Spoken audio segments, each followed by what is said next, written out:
Hi everyone, welcome to the Quicksilver Show. I'm happy that we finally made it to Manish Patel and Associates after a lot of conversations. But this was long due. We finally have a law firm on our podcast. We have an amazing panel today. We have Manish Patel, we have Sunil Bhai Jariwala, we have Hardik Desai, and we have one very young, dynamic personality, also my friend Jaitra in here, Jaitra Patel. So we're going to talk a lot about the law and order, but we also going to try and find out a little structure, a little whereabouts, a little to do with कि अगर आप फंसते हो कहीं when it comes to real estate or criminal for that matter, आपको next step लेना क्या है? हमारे next पगलो सु भरवो જોઈએ.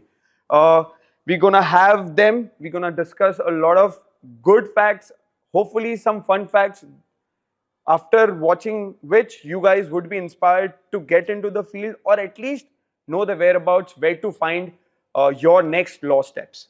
All right, thank you, gentlemen. Thank you so much for joining us. Firstly, for the first time at the Quicksilver Show, the entire team was little nervous because and a lot of fun and anxiety in that source. For the first time, I reached the location almost like an hour and a half before.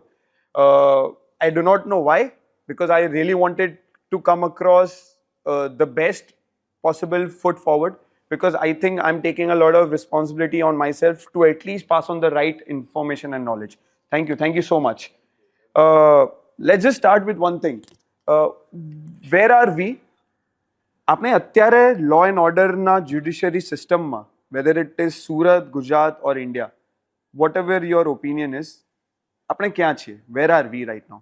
Anish sir, if you want to start. સરકારનો એક હમણાં સૂત્ર છે, કાયદા મેં રહોગે તો ફાયદા મેં રહોગે. Okay. હા, કાયદાની જે પરિસ્થિતિ છે હાલમાં, કે અંગ્રેજોના જમાનાના જે કાયદા હતા ત્યારે સેન્ટ્રલ ગવર્મેન્ટે એમાં જ આવા પરિવર્તન લાવવાના જે પ્રયત્ન કર્યા છે, સેન્ટ્રલ ગવર્મેન્ટને ખરેખર આભારી છે. હા, કાયદાનું જે ઇમ્પ્લિમેન્ટેશન છે, હું ચોક્કસ આજે કહીશ કે એ હાલમાં ગુજરાતમાં તો ખરેખર બહુ યોગ્ય રીતે થઈ રહ્યું છે, પણ એમાં બી કેટલીક ખામીઓ જરૂર છે. હા, ધીમે ધીમે જે રીતે સોશિયલ મીડિયા અને તમારા જેવા મીડિયાના માધ્યમથી ઘણીવાર સરકારને ક્રિટિસાઇઝ લોકો કરતા હોય છે, મીડિયા, પ્રિન્ટ મીડિયાના માધ્યમથી, ઇલેક્ટ્રોનિક મીડિયાના માધ્યમથી, અને દિન પ્રતિદિન સરકાર મારફત બી ઉચ્ચ અધિકારીઓ મારફત, આઈપીએસ આઈએસ ઓફિસરો મારફત એમાં કંઈક ના કંઈક સુધારા લાવવામાં આવી રહ્યા છે. અને ખાસ કરીને હાઈકોર્ટમાં આ બધે પિટિશનો ફાઇલ થતી હોય છે, રજૂઆતો થતી હોય. જ્યુડિશિયરી હાલમાં પણ ઘણીવાર શું છે કે કાયદાની અંદર હાલની પરિસ્થિતિ એવી છે કે જે ગરીબ માણસો છે, લોઅર મિડલ ક્લાસ છે, મિડલ ક્લાસ લોકો છે, એ લોકો જ્યારે ફસાતા હોય છે કાયદામાં, કોઈકની સાથે ચીટિંગ થતું હોય અથવા કોઈ ચીટિંગ કરીને ભાગી ગયો હોય, તો ક્યારે કેવી રીતે તમારે તમારો બચાવ કરવો જોઈએ, કોની પાસે જવું જોઈએ, અને ગયા પછી તમારે શું એના માટે, કારણ કે ઘણીવાર આર્થિક સંકળામણને કારણે એ વ્યક્તિ યોગ્ય સ્ટેજ પર પહોંચી શકતો નથી. ત્યારે આજનો જે આ સોશિયલ મીડિયાનો જે માધ્યમ છે એ ઘણો ઉપયોગી થઈ રહી છે.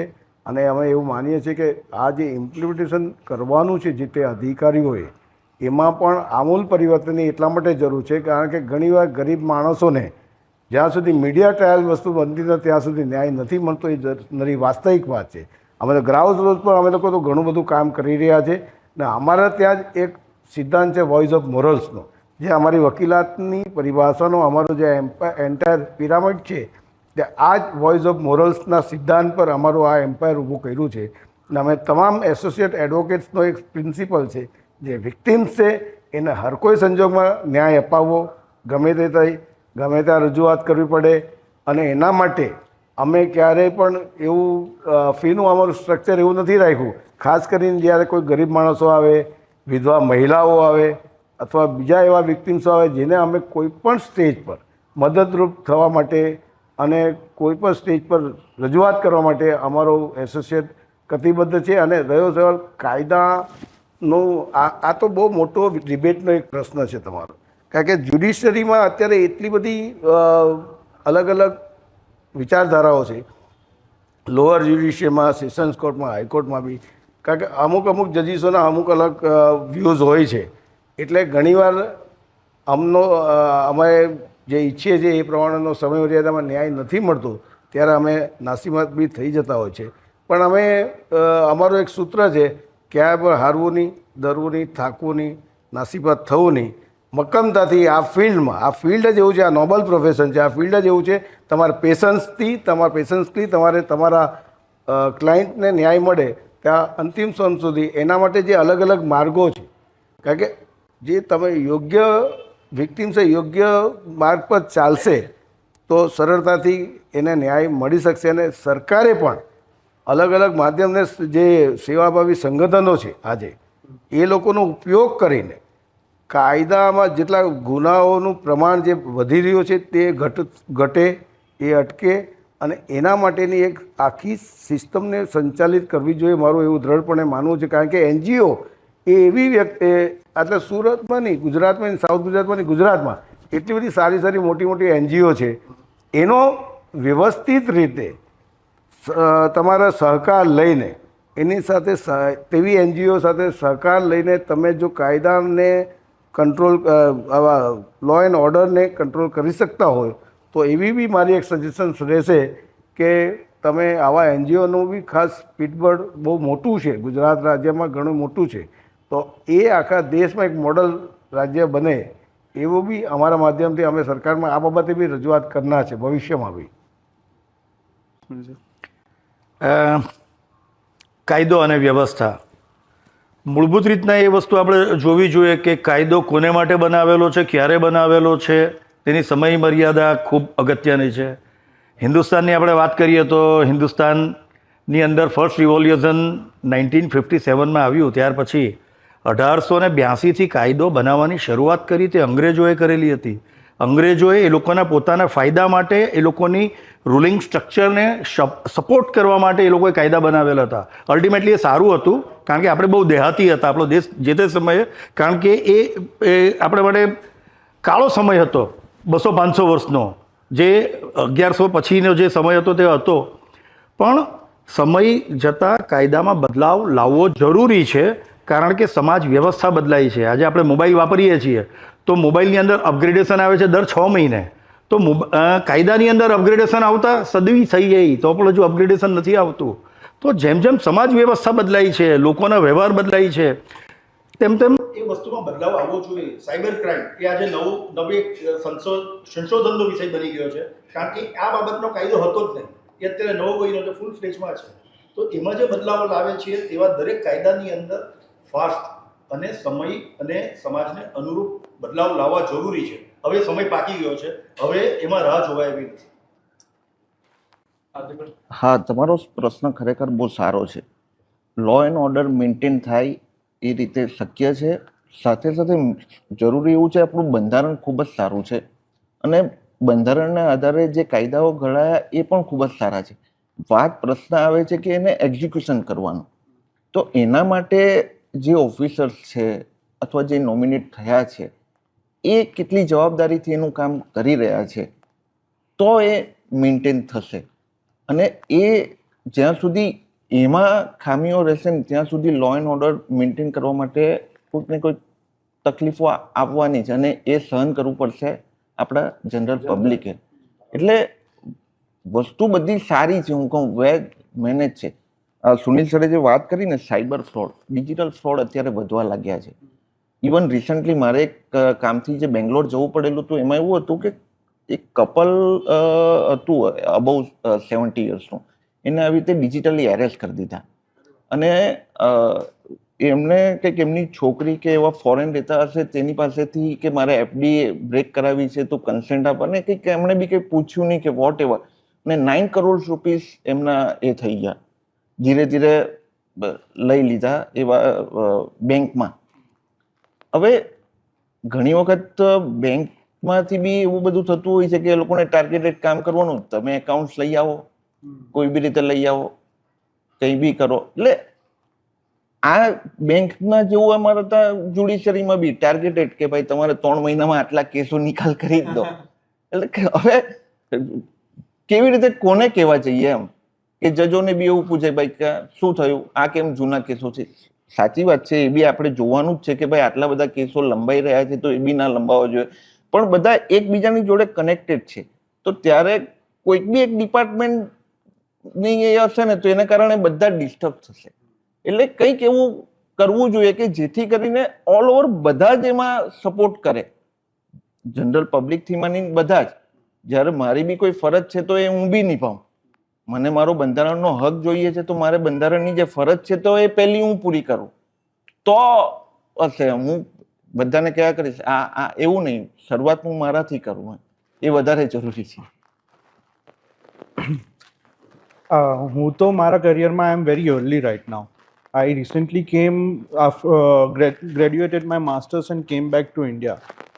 However, before going to pursue my future in arbitration in London, I had practiced for a few months or a year here in Surat. In Surat, I have seen that the criminal cases or let's say the heinous crime that are happening in Surat are quite less than other cities or the major cities that we talk about.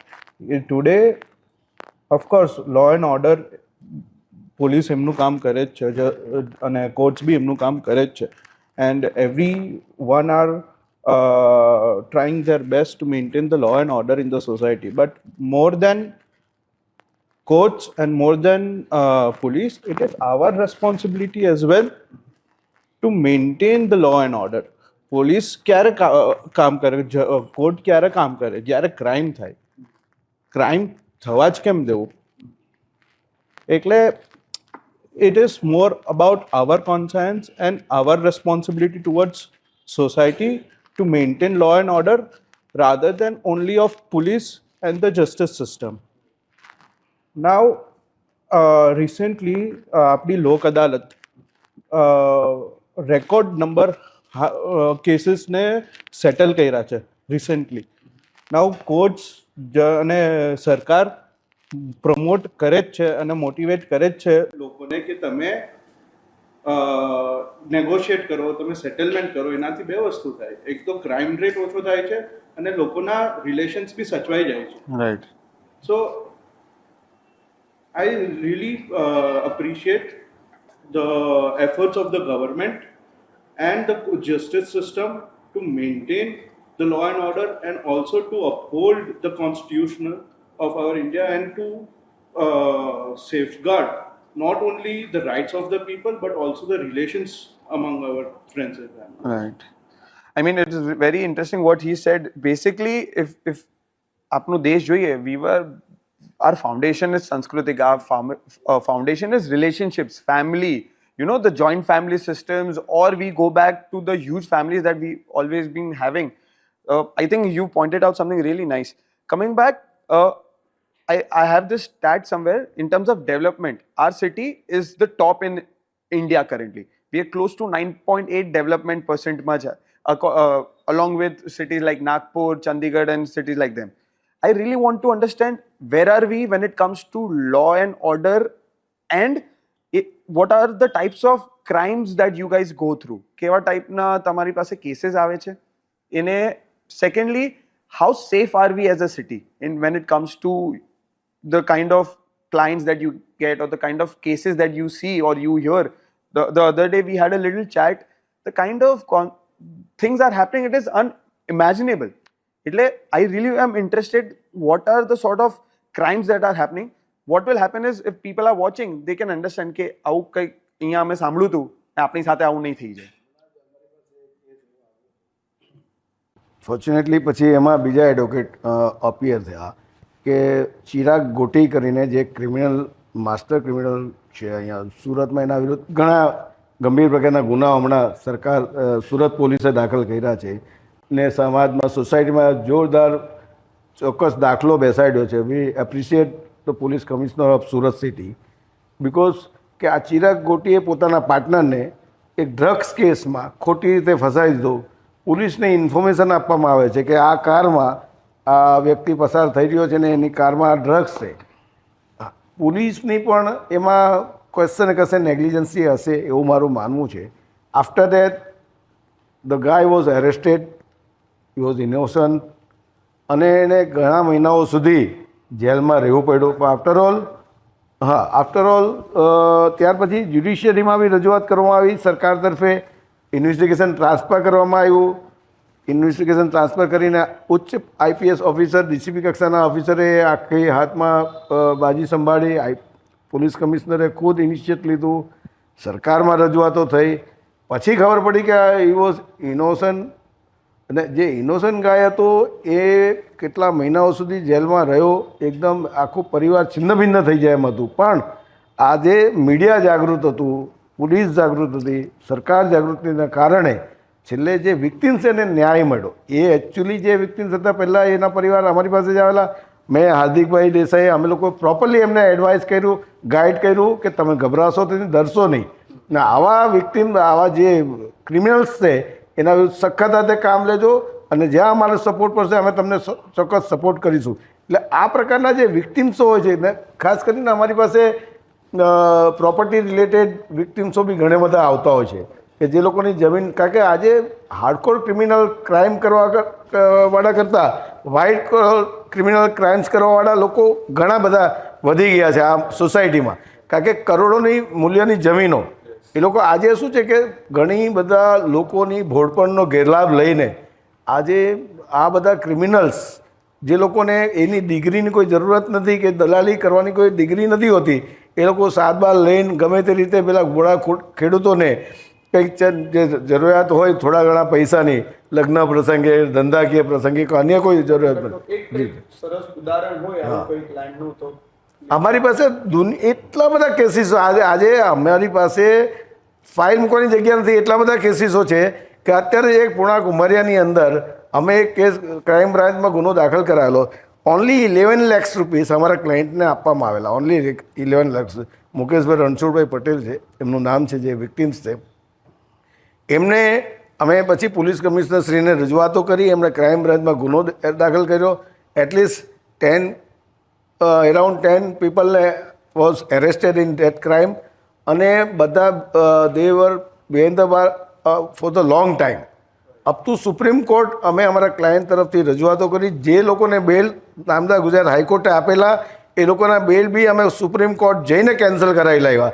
After all જે criminals હતા, જે white caller crime કરવાવાળા હતા, એ લોકોએ અમારા client સાથે નીચી મૂડીએ settlement કરવું પડ્યું. ને આવા એટલા બધા કેસીસો અમે આજ દિન સુધી કે જે લોકો આ રીતના ક્રાઇમ કરે છે એને અમે લોકો સેટલમેન્ટમાં પૈસા અમારા ક્લાયન્ટને ના જ પડે કે કોઈ રીતે. કારણ કે ઘણીવાર શું છે કે અગાઉ આપણે ચર્ચા કરી, સુનિલભાઈએ બી ચર્ચા કરી કે સમય મર્યાદામાં ન્યાય નથી મળતો ને, ત્યારે મારા દીકરાએ કીધું કે લોક અદાલતમાં સેટલમેન્ટ કરવું પડતું હોય છે લોકો. હવે આવી કરોડો રૂપિયાની પ્રોપર્ટી જ્યારે લિટિગેશનમાં પડી જતી હોય છે ત્યારે કારણ કે પરિવારનું માળખું છિન્ન ભિન્ન થઈ ગયું, તો બે ભાઈઓ હોય, બહેનો હોય, બધા અંદર ડિફરન્સ ઓપિનિયન હોય એ લોકોના. એટલે એ લોકો શું કરે છે કે ચાલો ભાઈ આને કંઈક થોડા ઘણા પૈસા આપીને આપણે સેટલમેન્ટ કરી નાખીએ. હવે જે 11 લાખ રૂપિયા જેણે ઇન્વેસ્ટમેન્ટ કર્યું હતું આ ચીટિંગ કરવા માટે, અમારા ક્લાયન્ટને બોડવીને લોનના બહાને, તમને ખેતીની જમીનના લોનના સરકારી સ્કીમ છે, તમને સરકાર તરફથી આ પ્રકારની તમને લોનની સુવિધા ને સબસિડીની સુવિધાઓ છે. આ રીતને કહીને એવા ભોળા ખેડૂતોને છેતરી જઈને લોનની, સપોઝ કે લોનનું એગ્રીમેન્ટ કરવું પડશે એમ કરીને સબ રજિસ્ટર કચેરીમાં લઈ જઈને દસ્તાવેજ કરાવી લે. પેલા બિચારા ભોળા ખેડૂતો જે કંઈ સમજી નથી શકતા, સિસ્ટમમાં જે કાયદાની ખામી છે એ લોકોએ બી ખરેખર અવેરનેસ રાખવી જોઈએ. આવું રોજે રોજ પેપરમાં આવે છે. અમે લોકોને રોજે રોજ મીડિયાના માધ્યમથી લોકોને અપીલ કરીએ છીએ, આજે તમારા માધ્યમથી અપીલ કરીએ. પણ એટલું પીપલ, આટલા મોટા સ્કેલમાં પીપલ હોય છે, લોકોની જરૂરિયાત અલગ અલગ લોકો ભૂલી જતા હોય છે. આ દેશની તાસી છે, લોકોની પ્રજા ભોળી છે એટલે લોકો રૂલ કરે છે. એટલે અમે લોકોની પાસે જે આ રીતે વિક્ટિમ્સ આવતા હોય છે ને, એના માટે અમે લોકો એટલું બધું સખત બધા ગ્રુપ થઈને બધા રેવન્યુના પ્રકરણના લોયર્સને એની જવાબદારી આપીએ છીએ. હાર્દિકભાઈ જેવા બીજા સિનિયર લોયર જે ક્રિમિનલ સાહેબ એમને આપીએ છીએ. એટલે અમે ટીમવર્ક થઈને આખો કેસ ડેવલપ કરીએ છીએ. પણ વિક્ટિમ્સને કોઈ પણ કિંમત અમે ન્યાય અપાવવાનો પ્રયત્ન કરીએ છીએ. એક કેસમાં તો એવું હતું કે એઝ એન એક્યુઝ અમે તો અમારા ક્લાયન્ટ તરફે એઝ એન એડવોકેટ તરીકે અમે પ્રોફેશનલ વ્યવસાયના ભાગરૂપે અમે સેવા બજાવતા હતા. પણ એક હિસ્ટ્રી શીટર વિનુ માલવિયા કરીને જે અત્યારે he is behind our right now. તો વિનુ માલવિયાએ અમારા જેવા આમાં 6-7 લોયર્સ, જેમાં હાઈકોર્ટના લોયર છે, સુરતના લોકલ લોયર્સ છે, એ બધાને આરોપી તરીકે દર્શાવીને નામદાર સુપ્રીમ કોર્ટમાં મેન્યુપ્યુલેટ કરીને, સપ્રેસ કરીને, નામદાર સુપ્રીમ કોર્ટમાં અમુક એક લેવલની રજૂઆત કરીને કોઈક ઓર્ડર પાસ કર્યો નામદાર સુપ્રીમ કોર્ટે ગુનો દાખલ કરવાનું કીધું. ગુનો દાખલ કરવાનું કીધું, એનું પોતાની રીતે અર્થઘટન કરીને, જેમાં કોઈ એડવોકેટ્સનો ક્વેશ્ચનનો કોઈ રોલ નથી. હાઉ બોગસ એફઆઈઆર ક્રાઇમ બ્રાન્ચમાં 2019માં 17 એક્યુઝને અંદર જોડીને એફઆઈઆર કરી, જેમાં હું પણ પોતે એક્યુઝ નંબર 2માં મનીષ પટેલ પોતે એક્યુઝ છે ઇન ધેટ ક્રાઇમ. હવે એ વસ્તુમાં સુપ્રીમ કોર્ટે આદેશ કર્યો કે ઉચ્ચ પોલીસ અધિકારી આ કેસની તપાસ કરશે. આફ્ટર ઓલ ડિટેલ ઇન્વેસ્ટિગેશન પછી they file summary report in the court કે એફઆઈઆર વોઝ મેન્યુપ્યુલેટેડ, બિલકુલ બોગસ એફઆઈઆર હતી. અને અમે હવે એના વિરુદ્ધમાં, હું પોતે બી અત્યારે 100 કરોડ ડેફોમેશનનું સૂટ ફાઇલ કરવાનો છું નેક્સ્ટ મંથ.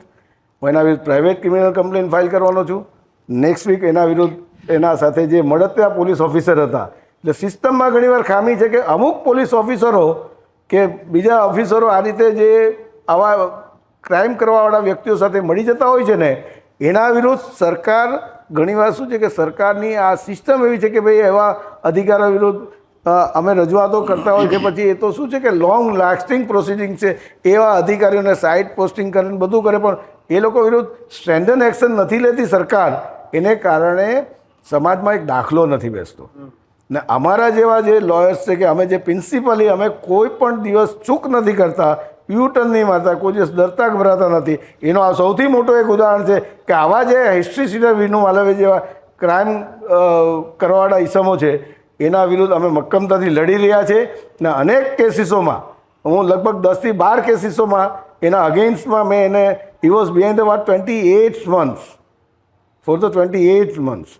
અને જે લોકો મેં તમને કીધું તેમ, જ્યારે પ્રોપર્ટીની કિંમતો વધતી જતી હોય ને સમય મર્યાદામાં સિવિલ કોર્ટમાં વર્ષો નીકળી જતા હોય છે, એટલે જે લોકોને જરૂરિયાતમંદ હોય છે એ લોકો મજબૂરીમાં જ્યારે આવા ક્રાઇમ કરવાવાળા વ્યક્તિઓ સાથે સેટલમેન્ટ કરતા હોય છે. એટલે આ ઓર્ગેનાઇઝ ક્રાઇમ કરવાવાળી આવી જે તોડકી છે, જે લેન્ડ ગ્રેબિંગનું કામ કરે છે, જે વ્હાઇટ કોલર ક્રાઇમ કરે છે, એને અટકાવવા માટે બી અમે લોકો તો ઘણીવાર સજેશન્સ આપતા હોઈએ છીએ ને સરકારશ્રીને હવે પછી બી આપીશું. કારણ કે સરકારે અત્યારે લેન્ડ ગ્રેબિંગ એક્ટ અન્વયે કાર્યવાહી કરવા માટેની એક આખી કમિટી બનાવી છે, જેના હેડ કલેક્ટર છે. તો આ દર મહિને કદાચ 1 કે 2 મિટિંગો મળતી હોય છે, પણ એમાં ઘણીવાર એવી ત્રુટિ રહેતી હોય છે કે ભાઈ રેવન્યુ ઓફિસરોને એની પાસે રિપોર્ટ મંગાવે છે, કે મામલતદારશ્રી પાસે કે સર્કલ ઓફિસર પાસે એ રિપોર્ટ મંગાવે છે. સર્કલ ઓફિસરને કે મામલતદારશ્રી ક્રિમિનલ કાયદાથી બિલકુલ અજ્ઞાત છે, જે એ લોકોના નોલેજ જ આવતા હોય છે, એના કોઈ અભ્યાસ નથી, એ લોકોને એના ક્રિમિનલ કાયદાનું નોલેજ જ નથી. એને તમે આવા રિપોર્ટ મંગાવો છો તો એ લોકો ઘણીવાર શું છે, ગેરસમજને કારણે કે અન્ય બીજા રીઝન્સથી જે સાચા વિક્ટિમ્સ છે એને ન્યાય નહીં મળે એવા રિપોર્ટો કરી દેતા છે કે આમાં કોઈ ગુનો બનતો નથી. હવે તમને એવો અધિકાર જ નથી. ખરેખર સરકારે આ બધી વસ્તુનું આટલું સારું કામગીરી જ્યારે સરકાર કરી રહી છે, આવી વસ્તુમાં સુધારા લાવવાની અતિશય જરૂરત છે. અને તમે મારી પાસે જે દાખલાઓ માગ્યો છે ને, અમારી પાસે એટલા બધા દાખલા છે કે ભાઈ જે લોકો નાની મોટી એમાઉન્ટ આપીને ગમે તે રીતે ચીટિંગ કરીને નાના ગરીબ માણસોને ફોસલાવીને, એનું પ્રોપર્ટી એની પાસે કરોડોની હોય, એ રીતે આર્થિક રીતે એ લોકો એટલા જાણકાર નહીં હોય, એટલા એજ્યુકેટેડ નહીં હોય. તો એવા સંજોગમાં આ એક આખી તોડકી દરેક ખૂણામાં સુરત શહેરમાં, એવું નહીં એક જણે, દરેક ખૂણામાં. તો આવી રીતે જે ઓર્ગેનાઇઝ ક્રાઇમ કરતી તોડકીઓ છે સુરતમાં, એ લોકોના વિરુદ્ધ એટલા સખત હાથે પગલાં સરકારે ભરવા જોઈએ કે જેથી ભવિષ્યમાં આ જે ક્રાઇમ રેટ છે એ ખરેખર ક્રમશઃ ઘટતો જાય. અને જે ઇઝીલી બેલ મળી જતા હોય છે એ લોકોને એવી રીતે ઇઝીલી બેલ નહીં મળે, એના માટે સરકારે ચોક્કસ પ્રોવિઝન્સ લાવવા જોઈએ, એવું મારું હંબલ આપના માધ્યમથી કહેવું છે લોકોને અને સરકારને પણ. આપે બહુ ફાઇન કીધું. પ્રશ્ન એ છે કે ક્રાઇમ થવા પાછળના કારણો શું? તો જર, જમીન અને જોરું, ત્રણે કજિયાના છોરું. તો અલ્ટિમેટલી જ્યાં આ 3 વસ્તુ આવતી હોય છે ત્યાં આગળ ગ્રીડીનેસ તમારી આવતી હોય, વસ્તુઓને આંટી લેવાની, હડપ લેવાની, કે એ વસ્તુને તમારા લોભને કારણે વશ થવા માટે એને અચીવ કરવા માટેના જે પણ કંઈક સામાજિક બંધારણો મુજબના મર્યાદાથી ઉપર રહીને તમે જે તમારે જે એટલે ડૂઝ એન્ડ ડોન્ટ્સ છે તેને સમજ્યા પછી જે તમે એક્ટ કરો છો ને તેને ક્રાઇમ કહેવાય. અને મનીષભાઈએ જેમ કીધું કે લેન્ડ એક્ટની અંદર કે જમીનની અંદર જ્યાં ગુના થાય છે તો એની પાછળ સુરતની તાસીર કે સાઉથ ગુજરાતની તાસીરને એ સમજવી જોઈએ કે સુરતની વસ્તી 1976ની અંદર કે 85ની અંદર 4.5-5 લાખની હતી. એક થંબ રૂલ છે કે કોઈ પણ ટાઉનનું ડેવલપમેન્ટ પર સ્ક્વેર કિલોમીટર એની એક રેડિયસમાં એનું ડેવલપમેન્ટ થતું હોય છે. એક થંબ રૂલ છે. એક કશે પણ એ ન્યુયોર્કમાં પણ લાગુ પડે છે કે સુરતમાં પણ લાગુ પડે છે. તો એ મુજબ જેમ જેમ શહેર વિકસિત થતું જાય છે તેમ જમીનોની કિંમતના ભાવ વધતા જાય છે. હવે યુએલસી એક્ટ હતો ત્યારે જમીન એનાથી મર્યાદિત હતી, કારણ કે એ પરમિશન વગર તમે એ જમીન પર ડેવલપમેન્ટ ઓફ વર્ક નહીં કરી શકતા હતા. તેને માટે ઝોનિંગ જરૂરી હતું.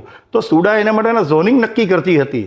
તો એ ક્રાઇટેરિયા છેલ્લે પછી નોન એગ્રીકલ્ચરલ ક્યાં કેટલા જમીન ખરીદી શકે કે 8 કિલોમીટરની રેડિયસમાં જ એ જમીન ખરીદી શકે. તો આ બધા કાયદાને કારણે જમીનનું બજાર એક સમય સુધી સીમિત હતું. 1997ની અંદર રિપીલ એક્ટ આવ્યો, યુએલસીને કાયદો રદ કરી દેવામાં આવ્યો. કેશુભાઈ પટેલની સરકારે એ નક્કી કર્યું કે 8 કિલોમીટરનો કાયદો રદ કર્યો. તો સૌરાષ્ટ્રના તમામ જે પણ કોઈક સારા ખેડૂતો કે જે ઇન્ડસ્ટ્રીયલિસ્ટ કહેવાય કે જે લોકો સમૃદ્ધ હતા તે લોકોએ સાઉથ ગુજરાતમાં ઓપોર્ચ્યુનિટી વધારે હતી. Because of from Vapi to Tapi એક ગોલ્ડન કોરિડોર કહેવાય. તો ત્યાં આગળ એ લોકોએ જમીનોમાં ઇન્વેસ્ટમેન્ટ ચાલુ કર્યું અને જ્યાં આગળ ઇન્વેસ્ટમેન્ટ શરૂ થયું એટલે જમીનોમાં પ્રાઇસ હાઇક થવા માંડી અને એ હાઇક થઈ એને કારણે ત્યાં આગળ ક્રાઇમ એન્ટર થયું. કારણ કે બહેનોના ભાગ માટે ભાઈઓ એને આપવા નહીં માગે અને જો બેન કોઈકની પાસે જાય તો એ ઓછા રેટમાં લખાવી લઈ અને પછી એની અંદર ઇસ્યુઝ ચાલુ થાય. રેવન્યુ કોર્ટમાં ઇસ્યુઝ આવે, સિવિલ કોર્ટમાં આવે, ક્રિમિનલ આવે અને આ બધા ઘણા બધા ફેક્ટર્સ છે કે જેને કારણે આ બધા ક્રાઇમ થતા હોય છે. તો એના માટે એક્સપેડાઇટ જો કાયદો અને વ્યવસ્થા ન્યાયનું માળખું ફાસ્ટ રિઝોલ્યુશન ઓફ કેસીસ કરતું હોય ને તો આની અંદર ઘણો બધો સુધારો થઈ શકે. પણ મૂળભૂત રીતના મેં જેમ તમને આપને કીધું કે ક્રાઇમ થવા માટેના રીઝનો શું છે ને, તો precautions are always better than cure. જો તમે કાયદાની અંદર એવા પહેલેથી સંયોજનો મૂકો કે જેથી કરીને ક્રાઇમ થવાનો રેટ ઘટાડી શકો. તો મારું એ મંતવ્ય છે કે સરકારે, સામાજિક સંસ્થાએ, મનીષભાઈ જેમ કીધું તેમ એનજીઓઝ અને બધા જ્યારે આની અંદર ઇન્વોલ્વ છે તો એ લોકોએ પણ એક નૈતિક અને સામાજિક જવાબદારીના ભાગરૂપે આ બધી વસ્તુ પર કંટ્રોલ લાવવો જોઈએ અને સામાજિક રીતના એક લોકો સુધી એ મેસેજ પહોંચવો જોઈએ. આવું મારું માનવું છે. તો ક્રાઇમ રેટથી માંડીને દરેક વસ્તુમાં કંટ્રોલ આવશે. અને મારો વિષય છે જમીન, યુએલસી અને રેવન્યુ. તો મારી એક્સપર્ટાઇઝ છે એટલે એની અંદર મને ખબર છે કે ક્રાઇમ કેમ થાય છે તે મેં આપને જણાવ્યું. તમે કીધું કે સુરતનું ડેવલપમેન્ટ સારું છે, આપણે બી જોઈ રહ્યા ને સારું જ છે, આપણે જોઈએ જ છે, દેટ ઇઝ ગુડ. સાથે કે ડેવલપમેન્ટની સાથે ક્રાઇમને કઈ રીતે જોઈએ છે, નવા ક્રાઇમ કઈ રીતે થાય છે, શું બદલાયું. હવે એક સેફટીનું તમે કીધું, સેફટી વાઇઝ તો હું હજુ બી સુરતને સારું ગણું છું. એવું નથી આપણે હરી ફરી શકીએ છીએ. અમુક બનાવો બને છે કે જાહેરમાં મર્ડર બી થાય છે ને, પણ એ જો as compare to other state or other city હું એવું માનું છું કે સુરત સારું છે. જે નવા જે ગુના બની રહ્યા છે ને તેમાંના હું તમને મારા ક્લાયન્ટના જ 1-2 કિસ્સાઓ કહું તો મારા ક્લાયન્ટનો ટીવીએસનો શોરૂમ છે. હવે ઘણા બધા લેવા આવતા હોય, આ તે ઘણી બધી જગ્યાએથી કંઈક પેમેન્ટ આવતું હોય તો આ બુકિંગનું બી આવતું હોય. હા, તો એને કંઈક સડનલી એનું આઈસીઆઈસીઆઈ બેંકનું કે આજે બંધ થઈ ગયું, ફ્રીઝ થઈ ગયું. ક્યાં? તો કે કેરલાથી કંઈક મેસેજ આવ્યો છે કે ત્યાંથી તમારા કંઈક 2.5 લાખ રૂપિયા કે વોટ એવર આવેલા હતા તે કંઈક ખોટી રીતે આવી ગયા. હવે આમાં હતા એના તો 1 કરોડ રૂપિયા કે એવા કંઈક હતા, કારણ કે કરંટ એકાઉન્ટ હોય, રોજે રોજ કંઈક ને કંઈક થતું હોય, outer invert. Just because of આવો એક મેસેજને કારણે એ તો અઠવાડિયો જે હેરેસ થયો છે કારણ કે બિઝનેસ માટે આ એક એકાઉન્ટ હતું, એમાંથી જ જે કંઈક જાય આવે, કોઈકને આપવાના, પેમેન્ટ કરવાના, EMI વોટ એવર, અને આ એક અઠવાડિયામાં તે એને એટલી બધી ડિફિકલ્ટી પડી. એટલે એક બાજુ જે ડેવલપમેન્ટ તો થયું, સાથે સાથે આ બધી મુશ્કેલીઓ વધવા લાગી. એ સોર્ટ આઉટ થયું, પણ જે એક વીક થયું ને એ ખરેખર એના માટે તો ડેન્જરસ જ હતું. આપણને એમ લાગે કે એક એમાં શું એમ બીજું કંઈ એવું, કારણ કે આપણું તો હવે કનેક્ટેડ હોય ખાતા. મેં મારું એ આપ્યું હોય EMI એ જ ખાતામાંથી કપાય, હજુ બીજામાં કહું, ટ્રાન્સફર કરું, આપું, ચાલુ કરું, આ તે તો ઓલ લાંબાઈ. એટલે આવા બધા અમુક જે ફ્રોડ જે છે ને એની ડિફિકલ્ટી બહુ વધવા લાગી છે, અને એને કોઈ બી રીતે આપણે સ્ક્રુટિનાઇઝ કરી ને કરવું પડે તો શું છે, વધારે લોકોને વિશ્વાસ આવે બિઝનેસ કરવામાં કે ના સુરતમાં સારું છે, ન્યાય તરત મળે છે, રિઝલ્ટ તરત મળે છે, આપણી વાત લોકો સાંભળે છે, કોઈ બી ડિપાર્ટમેન્ટ એમ. તો હું કહું કે એવી ઘણી બધી નાની મોટી જે પ્રોબ્લેમ્સ છે તે ધીરે ધીરે જો રિઝોલ્વ થતા જાય ને તો સુરત હજુ મોર બ્યુટીફુલ લાગે, અને લોકોનો ઓર વિશ્વાસ વધે, ઓર બિઝનેસ વધે, કદાચ આનો ગ્રોથ હજી વધારે વધે એવું હું માનું. જો અમારી પાસે basically more of real estate cases આવતા હોય છે, and the major problem of people being cheated in real estate cases is because of illiteracy. Now today's generation, આપણી જનરેશનની વાત કરીએ તો people are very literate, બધા ભણેલા છે, ગણેલા છે, but during our father's time or even before that એટલું literacy rate high નહીં હતી. તો આજે જે બધા ખેડૂતો ને ચીટ થાય છે કે એ લોકો છેતરાઈ જાય છે ચીટરોના કારણે, it's because the basic modus operandi of cheaters is such that they will win your trust before cheating you. તમારી પાસે આવશે, તમારે ઘરમાં નાની મોટી મદદ કરશે, તમને હોસ્પિટલ બિલ્સ હોય કે પછી એડ્યુકેશન બિલ્સ હોય કે એવી રીતે નાની મોટી મદદ કરશે, તો જનરલી તમે ભરોસો કરી દો છો એ માણસ ઉપર, અને પછી વાતોમાં તમારી પાસે they will sign the sale deed of the property ને એવું બધું કરીને તમારી કરોડોની જમીન છેતરી લે છે. તો this is the basic modus operandi, અને આવા ઘણા બધા કેસીસ અમારી પાસે આવતા હોય છે. હવે રિસેન્ટલી પપ્પા પાસે એક કેસ આવેલો હતો, એમાં થયું શું કે એક જ નામના બે લોકો હતા એક જ ગામમાં.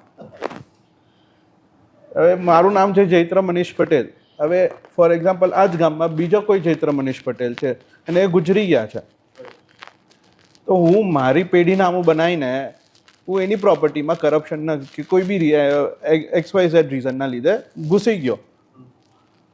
ના પ્રોપર્ટી એની, હવે એની કરોડોની પ્રોપર્ટી, હવે એને તો ખબર છે એની પ્રોપર્ટી છે, હવે છોડાવું કઈ રીતે? બિકોઝ જૈત્ર મનીષ પટેલ તો જૈત્ર મનીષ પટેલ જ છે. How would you prove that it is not your identity? જ્યારે તમે ઓલરેડી જે ઓફિશિયલ છે તેને તમે કરપ્ટ કરી દીધો છે. ને આવા બધા ઘણા બધા કેસીસો, એટલે એટલી બધી ટેકનિકલિટીઝ છે, રેવન્યુ કાયદા, સિવિલ કાયદા, ક્રિમિનલ કાયદા, કાયદાનું ભંડોળ એટલું બધું વિશાળ છે, ને કાયદામાં એટલી બધી ત્રુટીઓ છે, અને ઇલિટરેસી તો ખરી જ, સાથે લોકો ભોળાવી છે. ભોળપણને કારણે લોકો જે છેતરાય છે ને, અને ઘણીવાર તો એજ્યુકેટેડ પીપલો બી છેતરાઈ જાય છે. હું હમણાં નામ નથી આપી શકતો, પણ એક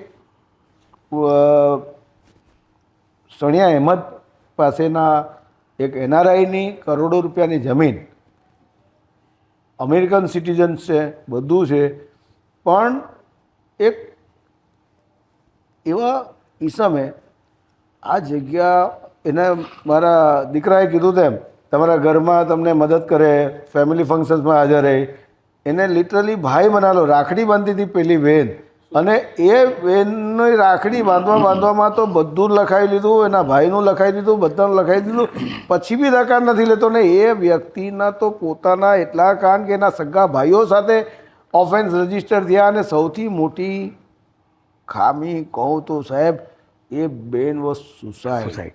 She committed suicide. હા, she committed. Yeah, ફેમિલી પ્રોપર્ટીનું ગ્રેબિંગ થઈ ગયું. ઓફેન્સ રજીસ્ટર ન થતો તો ત્યારે તે વખતે CP તોમર સાહેબ કરીને હતા IPS, એમને અમે મળીને રજૂઆત કરી તો આફ્ટર ઓલ પછીથી રજીસ્ટર કર્યો. એમનો સ્ટેટમેન્ટ હતું બાયનું, એમના હસબન્ડ બાયનું બધાનો, છતાં બી ઓફેન્સ રજીસ્ટર નહીં થતો હતો. પછી તો એ બાય ગુજરી ગયા પછી બી 1 મહિને માંડ ઓફેન્સ રજીસ્ટર થયો. આ સિસ્ટમની ખામી છે ખરેખર. ત્યારે આમ પીડા થાય આપણને, ખરેખર એમ થાય કે એ મરનાર વ્યક્તિ તો મરી ગઈ, કોઈ પણ કાળે હવે જીવિત થાય એમ નથી, કોઈ બી રૂપિયા ગમે એટલા ખર્ચો છતાં બી. પણ આજે બી પેલા ભાઈએ શું કરેલું કે એ ભાઈએ બધાની પાસેથી રજીસ્ટર સેલરી કરાવી લઈને કન્ફર્મેશન કરાવ્યા, ઇવન સિવિલ કોર્ટમાં કોલ્યુઝિવ દાવા કરાવ્યા કે તમે મારા વિરુદ્ધ દાવો કરો, કારણ કે આપણી આ જગ્યા સરકારમાં આવી રીતે ચાલી જશે, ફલાણું થશે, ઢીકણું થશે, એમ કરી એની પાસે દસ્તાવેજો ચેલેન્જ કરાવ્યા અને પછી એમાં સમાધાન બી મુકાવી દીધા. આટલા બધા ભોળા માણસો હોઈ શકે આ દુનિયામાં? ક્વેશ્ચનમાં તો આપણને રાતના એ ઊંઘ નહીં આવે આવા જ્યારે વિચારીએ ને કે આટલું બધું ચીટિંગ, આટલું બધું. એટલે સરકારે આવા કેસમાં સ્પેશિયલ હાઈ લેવલની કમિટી બનાવવી જોઈએ ગુજરાત સ્ટેટ લેવલે, અને એટલું બધું સખત ઇનિશિયેટ લેવું જોઈએ કે સમાજમાં એક દાખલો બેસે કે કોઈનું લાખમાં બી ચીટિંગ નહીં થાય, કરોડોની તો દૂર વાત છે. કારણ કે આવા ફ્રોડ કરનાર વ્યક્તિઓ આ સોસાયટીમાં એટલા બધા છે.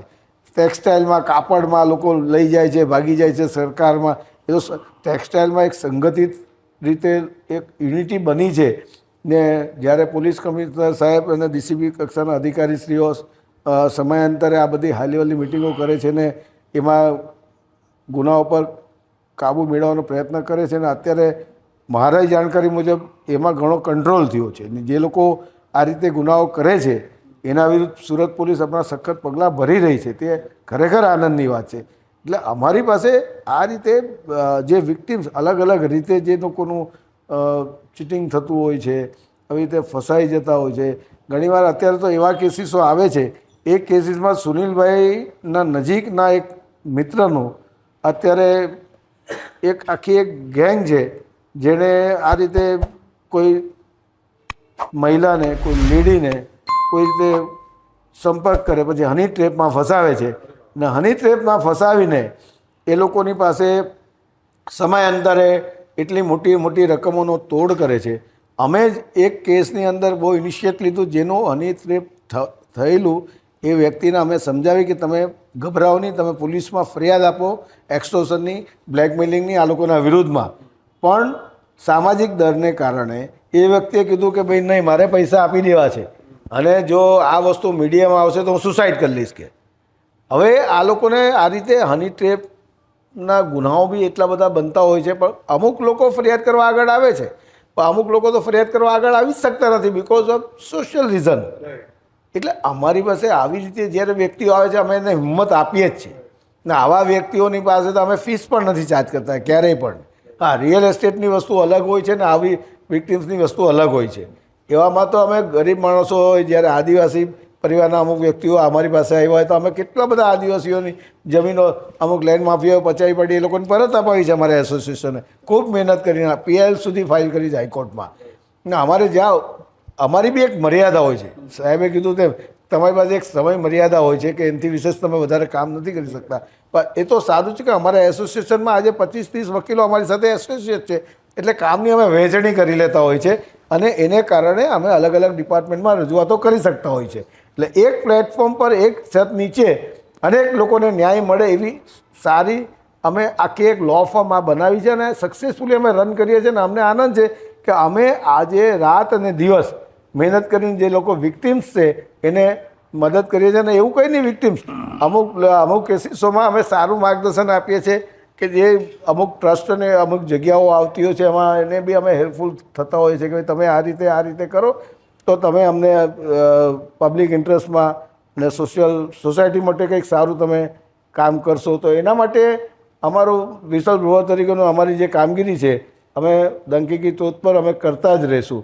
ને અમે તમારા માધ્યમથી કહીશું કે આવા કોઈ બી વિક્ટિમ્સ હોય, તમે નજીકના કોઈ બી તમારા પરિચિત લોયરને કે સમાજ સેવી સંગઠનના આગેવાનો કે તમારા ગામમાં કે વડીલો, અડસ પડોશને કોઈ બી મિત્રતામાં કોઈ બી સંબંધમાં કોઈને બી પૂછો પછી તમારા પ્રોપર્ટીનો વ્યવહાર કરો. અધરવાઇઝ તમારી કરોડોની પ્રોપર્ટી આ ચીટરો પાણીના મૂલ્યમાં ચીટિંગ કરી જતા હોય છે. સાહેબે બી કીધું આ ઘણી વખત જે ડીલે થઈ રહ્યું છે ને, પર્ટિક્યુલરલી કદાચ સુનિલ સર ને મનીષ સર વધારે કહેશે કે આપણા ત્યાં કલેક્ટર શ્રીને પાસેથી બધા હુકમો થતા, એટલે મામલતદાર શ્રી, પછી પ્રાંત ડેપ્યુટી કલેક્ટર, પછી કલેક્ટર શ્રી, ત્યાં સુધી તો બધું બરાબર છે. હવે કલેક્ટર શ્રીનો જે હુકમ આવ્યો ને એને આપણે ચેલેન્જ કરવાનો હોય છે SSRDમાં. હવે ત્યાંથી તો કદાચ ક્યારે નંબર લાગશે, ક્યારે ચાલશે ને ક્યારે હુકમ થશે ને એ જ ખબર નથી. હવે અત્યારે કંઈક રિસન્ટલી એવું હતું કે મહિનામાં એકવાર બેન્ચ આવશે અહીંયા સુરત, એ બી કદાચ એવો મેસેજ આવી જાય કે આ અઠવાડિયે નથી આવવાની. હવે થાય છે શું એ તમને સમજાવું? નહીં, એ તો ખરું, પણ હવે આમાં શું કરે છે, એક જ મિનિટ, જે ખોટો માણસ છે ને એ કડે વડે ગમે તે રીતે પોતાનું નામ 7/12માં એન્ટર કરાવી દે છે, બરાબર.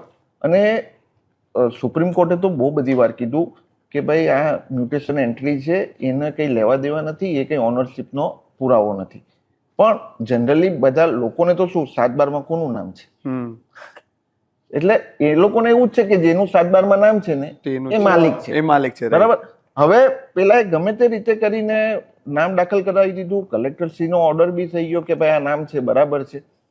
ત્યાર પછી એને ચેલેન્જ કરવાનું, એટલે પહેલા SSRD આવે ને ત્યાર પછી હાઈકોર્ટ આવે. તમે ધારો કે સીધા હાઈકોર્ટ જાઓ તો હાઈકોર્ટ બી ના પાડી દે કે ના હમણાં નહીં, પહેલા વચ્ચે જે ચેનલ છે ત્યાં જઈને જ આવો. અને આ જે સુસાઇડ કરવાની વાત જે થઈ ને કે આ હતી કે મૂળ જે ડીલે થઈ રહ્યું છે એના કારણે માણસ પછી ફ્રસ્ટ્રેટ થઈ જાય કે હવે આ કદાચ ગયું મારી પાસે ત્યાં. Sir, do you think it's a bureaucracy also that હું એમને એ જ કહેતો હતો કે જે SSRDની કે ટ્રિબ્યુનલ એ it's a forum, an appellate forum છે. કલેક્ટરની ઉપર જે સિસ્ટમની અંદર આવે છે, હાઈકોર્ટ પહેલાં અને કલેક્ટરની ઉપર, એ જે એક સિસ્ટમ છે ને તે એવું બફર છે કે ત્યાં આગળ રિટાયર્ડ થયેલા IAS IPS કેડરના જે પણ કોઈક ઓફિસર્સ છે ને તેને મૂકવામાં આવે છે. તે already retired, they don't want to work. તમે એને ત્યાં મૂકો છો અને એની એફિશિયન્સી કેટલી, તમે એને રિટાયર શા માટે કરેલા છે? કારણ કે એ જ પ્રોસેસ છે. 58-60 સુધી પહોંચેલા માણસને તમે 62માં એમ જઈને કહે કે તું લોકોની જમીનનો ચુકાદો આપ. અને સાહેબ એ ચુકાદો એ એમ નથી કહેતો કે ખોટો હોઈ શકે, પણ એ કરપ્ટ હોઈ શકે. અને કરપ્શન એ માત્ર ને માત્ર પૈસાનું નથી હોતું, તમારા પદનું misuse of your power, delay, બધી રીતના કરપ્શન હોય છે. તો એના માટે સંજોગોમાં સોસાયટી એની અંદર ક્રુસિફાઈ થાય છે. બેઝિક વસ્તુ એ કહેવું છું કે ઘણીવાર સિસ્ટમ, આપણી સરકારની જે સિસ્ટમ છે, કાયદા બનાવે છે તે પણ ગાંડા બનાવે છે. ULCનો કાયદો, અર્બન લેન્ડ સીલિંગ એક્ટ 1857માં ઝાંસીની રાણી એને કારણે વિપ્લવ થયેલો હતો કે અપુત્રવાન ગુજરી ગઈ, એનો પતિ, એટલે એણે દત્તક પુત્ર લીધો. એટલે અંગ્રેજો એવું કીધું કે તારું સ્ટેટ, ઝાંસી સ્ટેટ ખાલસા કરવામાં આવશે. અને એની સામે એણે સ્વોટ કાઢી, તાત્યા ટોપે ને બધા ભેગા થઈને 1857નો વિપ્લવ થયો. આપણી રિવોલ્યુશન સ્ટાર્ટેડ ફ્રોમ ધેર. અને સાહેબ આપણે 90 વર્ષ રહીને 1947માં આપણે ફ્રી થઈએ છીએ. અને એના 30 વર્ષની અંદર 1976ની અંદર આપણી સરકાર એક એવો એક્ટ લાવે છે કે તમારા ઘરમાં જેટલા બાળકો હોય ને તે 1976 પહેલાં પેદા થયેલા હોય, મેચ્યોર્ડ હોય, તો એને 1500 સ્ક્વેર મીટર, મતલબ એક યુનિટ આપવામાં આવે. Only 1 unit, 100 square metre only. બાકીની જમીન સરકાર લઈ લે છે. What is this your policy? તમારી પોલિસી ક્યાં છે? અંગ્રેજો સારા કેવડાવે, અંગ્રેજો. આ કાયદો મને લાગે ત્યાં સુધી કોંગ્રેસની સરકાર લાવેલી, જ્યારે કોંગ્રેસની સરકાર પણ સાહેબ ભાજપમાં આજે પણ સીલિંગ તો ચાલુ જ છે ને એગ્રીકલ્ચરલ. એ કરવા એ રદ કરવાની કેમ કરે જ નથી? એ કરે જ હોવી જોઈએ. આ સરકારને આપણે લો ફોર્મથી અપીલ કરીએ છીએ કે ULC એક ખરાબ હતો, કાં એ કરપ્ટ હતો, કે એનાથી સામાજિક રીતના ખૂબ અન્યાય થતો હતો, સમન્યાયનો વિરોધ થતો હતો. તો એગ્રીકલ્ચરલ સીલિંગ એક્ટ કેમ તમે રદ નથી કરતા, રિપીલ કેમ નથી કરતા? તમે કોને માટે રાહ જોવો છો? આજે ULC એક્ટ રદ થયાને 1998 હતું, આ 2026 ચાલે છે, તો પણ સીલિંગ એક્ટ કેમ રદ નથી થતો? એગ્રીકલ્ચરલ સીલિંગ એક્ટની નોટિસ હમણાં આવે છે. સાહેબ હાઇટ ઓફ ધ સ્ટોરી એ છે, હાર્દિકભાઈએ જેમ કીધું કે 7/12ની નકલ ઉપર તમારું નામ હોવું એ ફિક્સલ છે. એ ટેક્સીસ કોની પાસેથી વસૂલ કરવાના એને માટેનું નામ છે, એ ઓનરશિપની કોઈ પુરાવો નથી, છતાં પણ સબ રજિસ્ટ્રાર ઓફિસ 7/12 પર નામ ચાલતું હોય તો ડોક્યુમેન્ટ રજિસ્ટર કરી દે છે, એના વગરના માલિકને એ લોકો સ્વીકારતા નથી. તો બે ઓથોરિટી વચ્ચે જે કોઓર્ડિનેશન હોવું જોઈએ તે નથી. એ કોઓર્ડિનેશન હોવું જોઈએ તો ઘણા બધા ક્રાઇમ અટકે, જ્યુડિશરીનું ઘણું બધું કામ ઓછું કરી શકાય એમ છે, પણ એને માટેનું એક બ્રેઇન સ્ટ્રોમિંગ હોવું જરૂરી છે.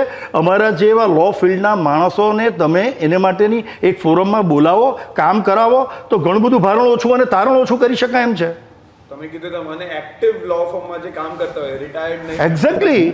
કારણ કે આ સરે કીધું એવું તે રિટાયર્ડ જે એડિશનલ ડિસ્ટ્રિક્ટ જજો કે જે કોઈ પણ હોય, હવે એક તો નોમિનેટ ન થયા હોય એકાદ તો એક આ નવસારી સુરત બેઉ જોતા હોય તો 3-4 વર્ષ તો અહીંયા સુરતની ફોરમમાંથી તમને રિઝલ્ટ લેતા વાર લાગી જાય. હવે કોઈ કન્ઝ્યુમરને તો હું એવું માનું કે તરત 6 મહિનામાં ન્યાય મળી જાય, એમાં કંઈ જનરલી કરવાનું હોતું નથી. ફરિયાદ, એનો રિપ્લાય, એમાં કંઈ એવિડન્સ લેવાના પણ નથી હોતા, અને જે પ્રાઇમા ફેસી દેખાય એ રીતે કોર્ટે ઓર્ડર કરવાનો હોય છે, પણ ફૂલ ટાઈમ બેસતી નથી હોતી, ક્યાં તો હોય છે તો અથવા તો પછી બીજે બી હોય, એટલે ચાલતું જ નથી જનરલી. ડીલે ઘણી બધી બાબતમાં તો ના જ થવું જોઈએ. અને એમાં ફૂડ એલર્ટ્રેશનમાં હાર્દિક આપ કહો ને કે ફૂડ એલર્ટ્રેશનની અંદર નમૂના લેવામાં આવે આજે, અને એનો રિપોર્ટ અને એ આવે 2 વર્ષ રહીને, અને એની સજા થાય 10 વર્ષ રહીને. ખાવાવાળા માણસને કેન્સરનો એ વિક્ટીમ બની જાય છે,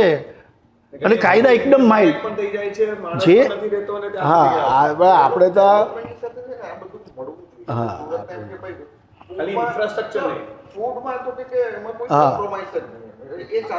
આરોગ્ય ક્ષેત્ર કેવી રીતે ચાલી શકે? તમે ભેળસેળ કરો ને લોકોની જિંદગી એમ જ તમે લોકોને ટેરરિસ્ટ કરતા તમે ખરાબ કામ કરો છો. જે આવી રીતે ભેળસેળ કરે છે, લોકોને તમે ઝેરી પદાર્થો ખવડાવો છો, પીવડાવો છો, અને અયોગ્ય જે ખાવા પ્રાણીઓને ખાવા યોગ્ય ધાન્યો એવા ધાનમાં તમે આવી રીતે ભેળસેળ કરીને મલાવટી દૂધ બનાવે, મલાવટી તમે પનીર બનાવો, દહીં બનાવો, અનેક વસ્તુને આવી રીતે મિલાવટ કરીને તમે બનાવો, તો ખરેખર તમે આ સોસાયટીમાં ટેરરિસ્ટ એક્ટ કરી રહ્યા છો.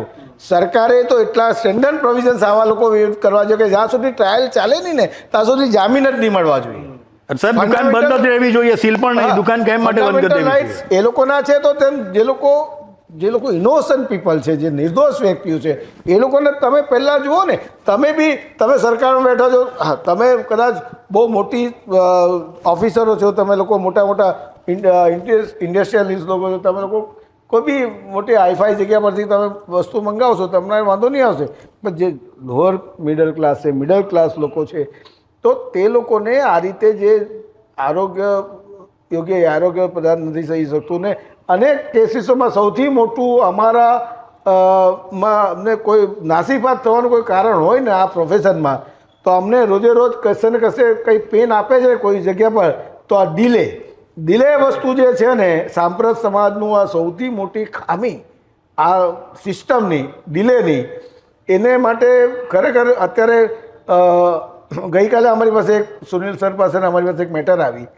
2014માં એક જણે સૂટ ફાઇલ કર્યો છે કે મારો આમાં દસ્તાવેજ છે, ને 2004માં જેણે દસ્તાવેજ કર્યો છે, 2098માં જેણે દસ્તાવેજ કર્યો છે, એ બધા દસ્તાવેજ ખોટા છે. હવે 2006માં જેણે દસ્તાવેજ કર્યો છે એણે 2014માં સૂટ ફાઇલ કર્યો. હવે 2006માં જેણે દસ્તાવેજ પોતે કરાવી લીધો, એ બહેનોના કોઈ રાઇટ્સ હતા નહીં રેવન્યુ રેકોર્ડ પર, છતાં બી એ એઝ ઇફ કે એ બહેનોના રાઇટ્સ છે એમ કરીને બેક બિહાઇન્ડ એની પાછળ બી આ જ ઈસમ વિનુ માલવિયા છે એવું અમને મૌખિક રીતે અમારા ક્લાયન્ટે કીધું છે.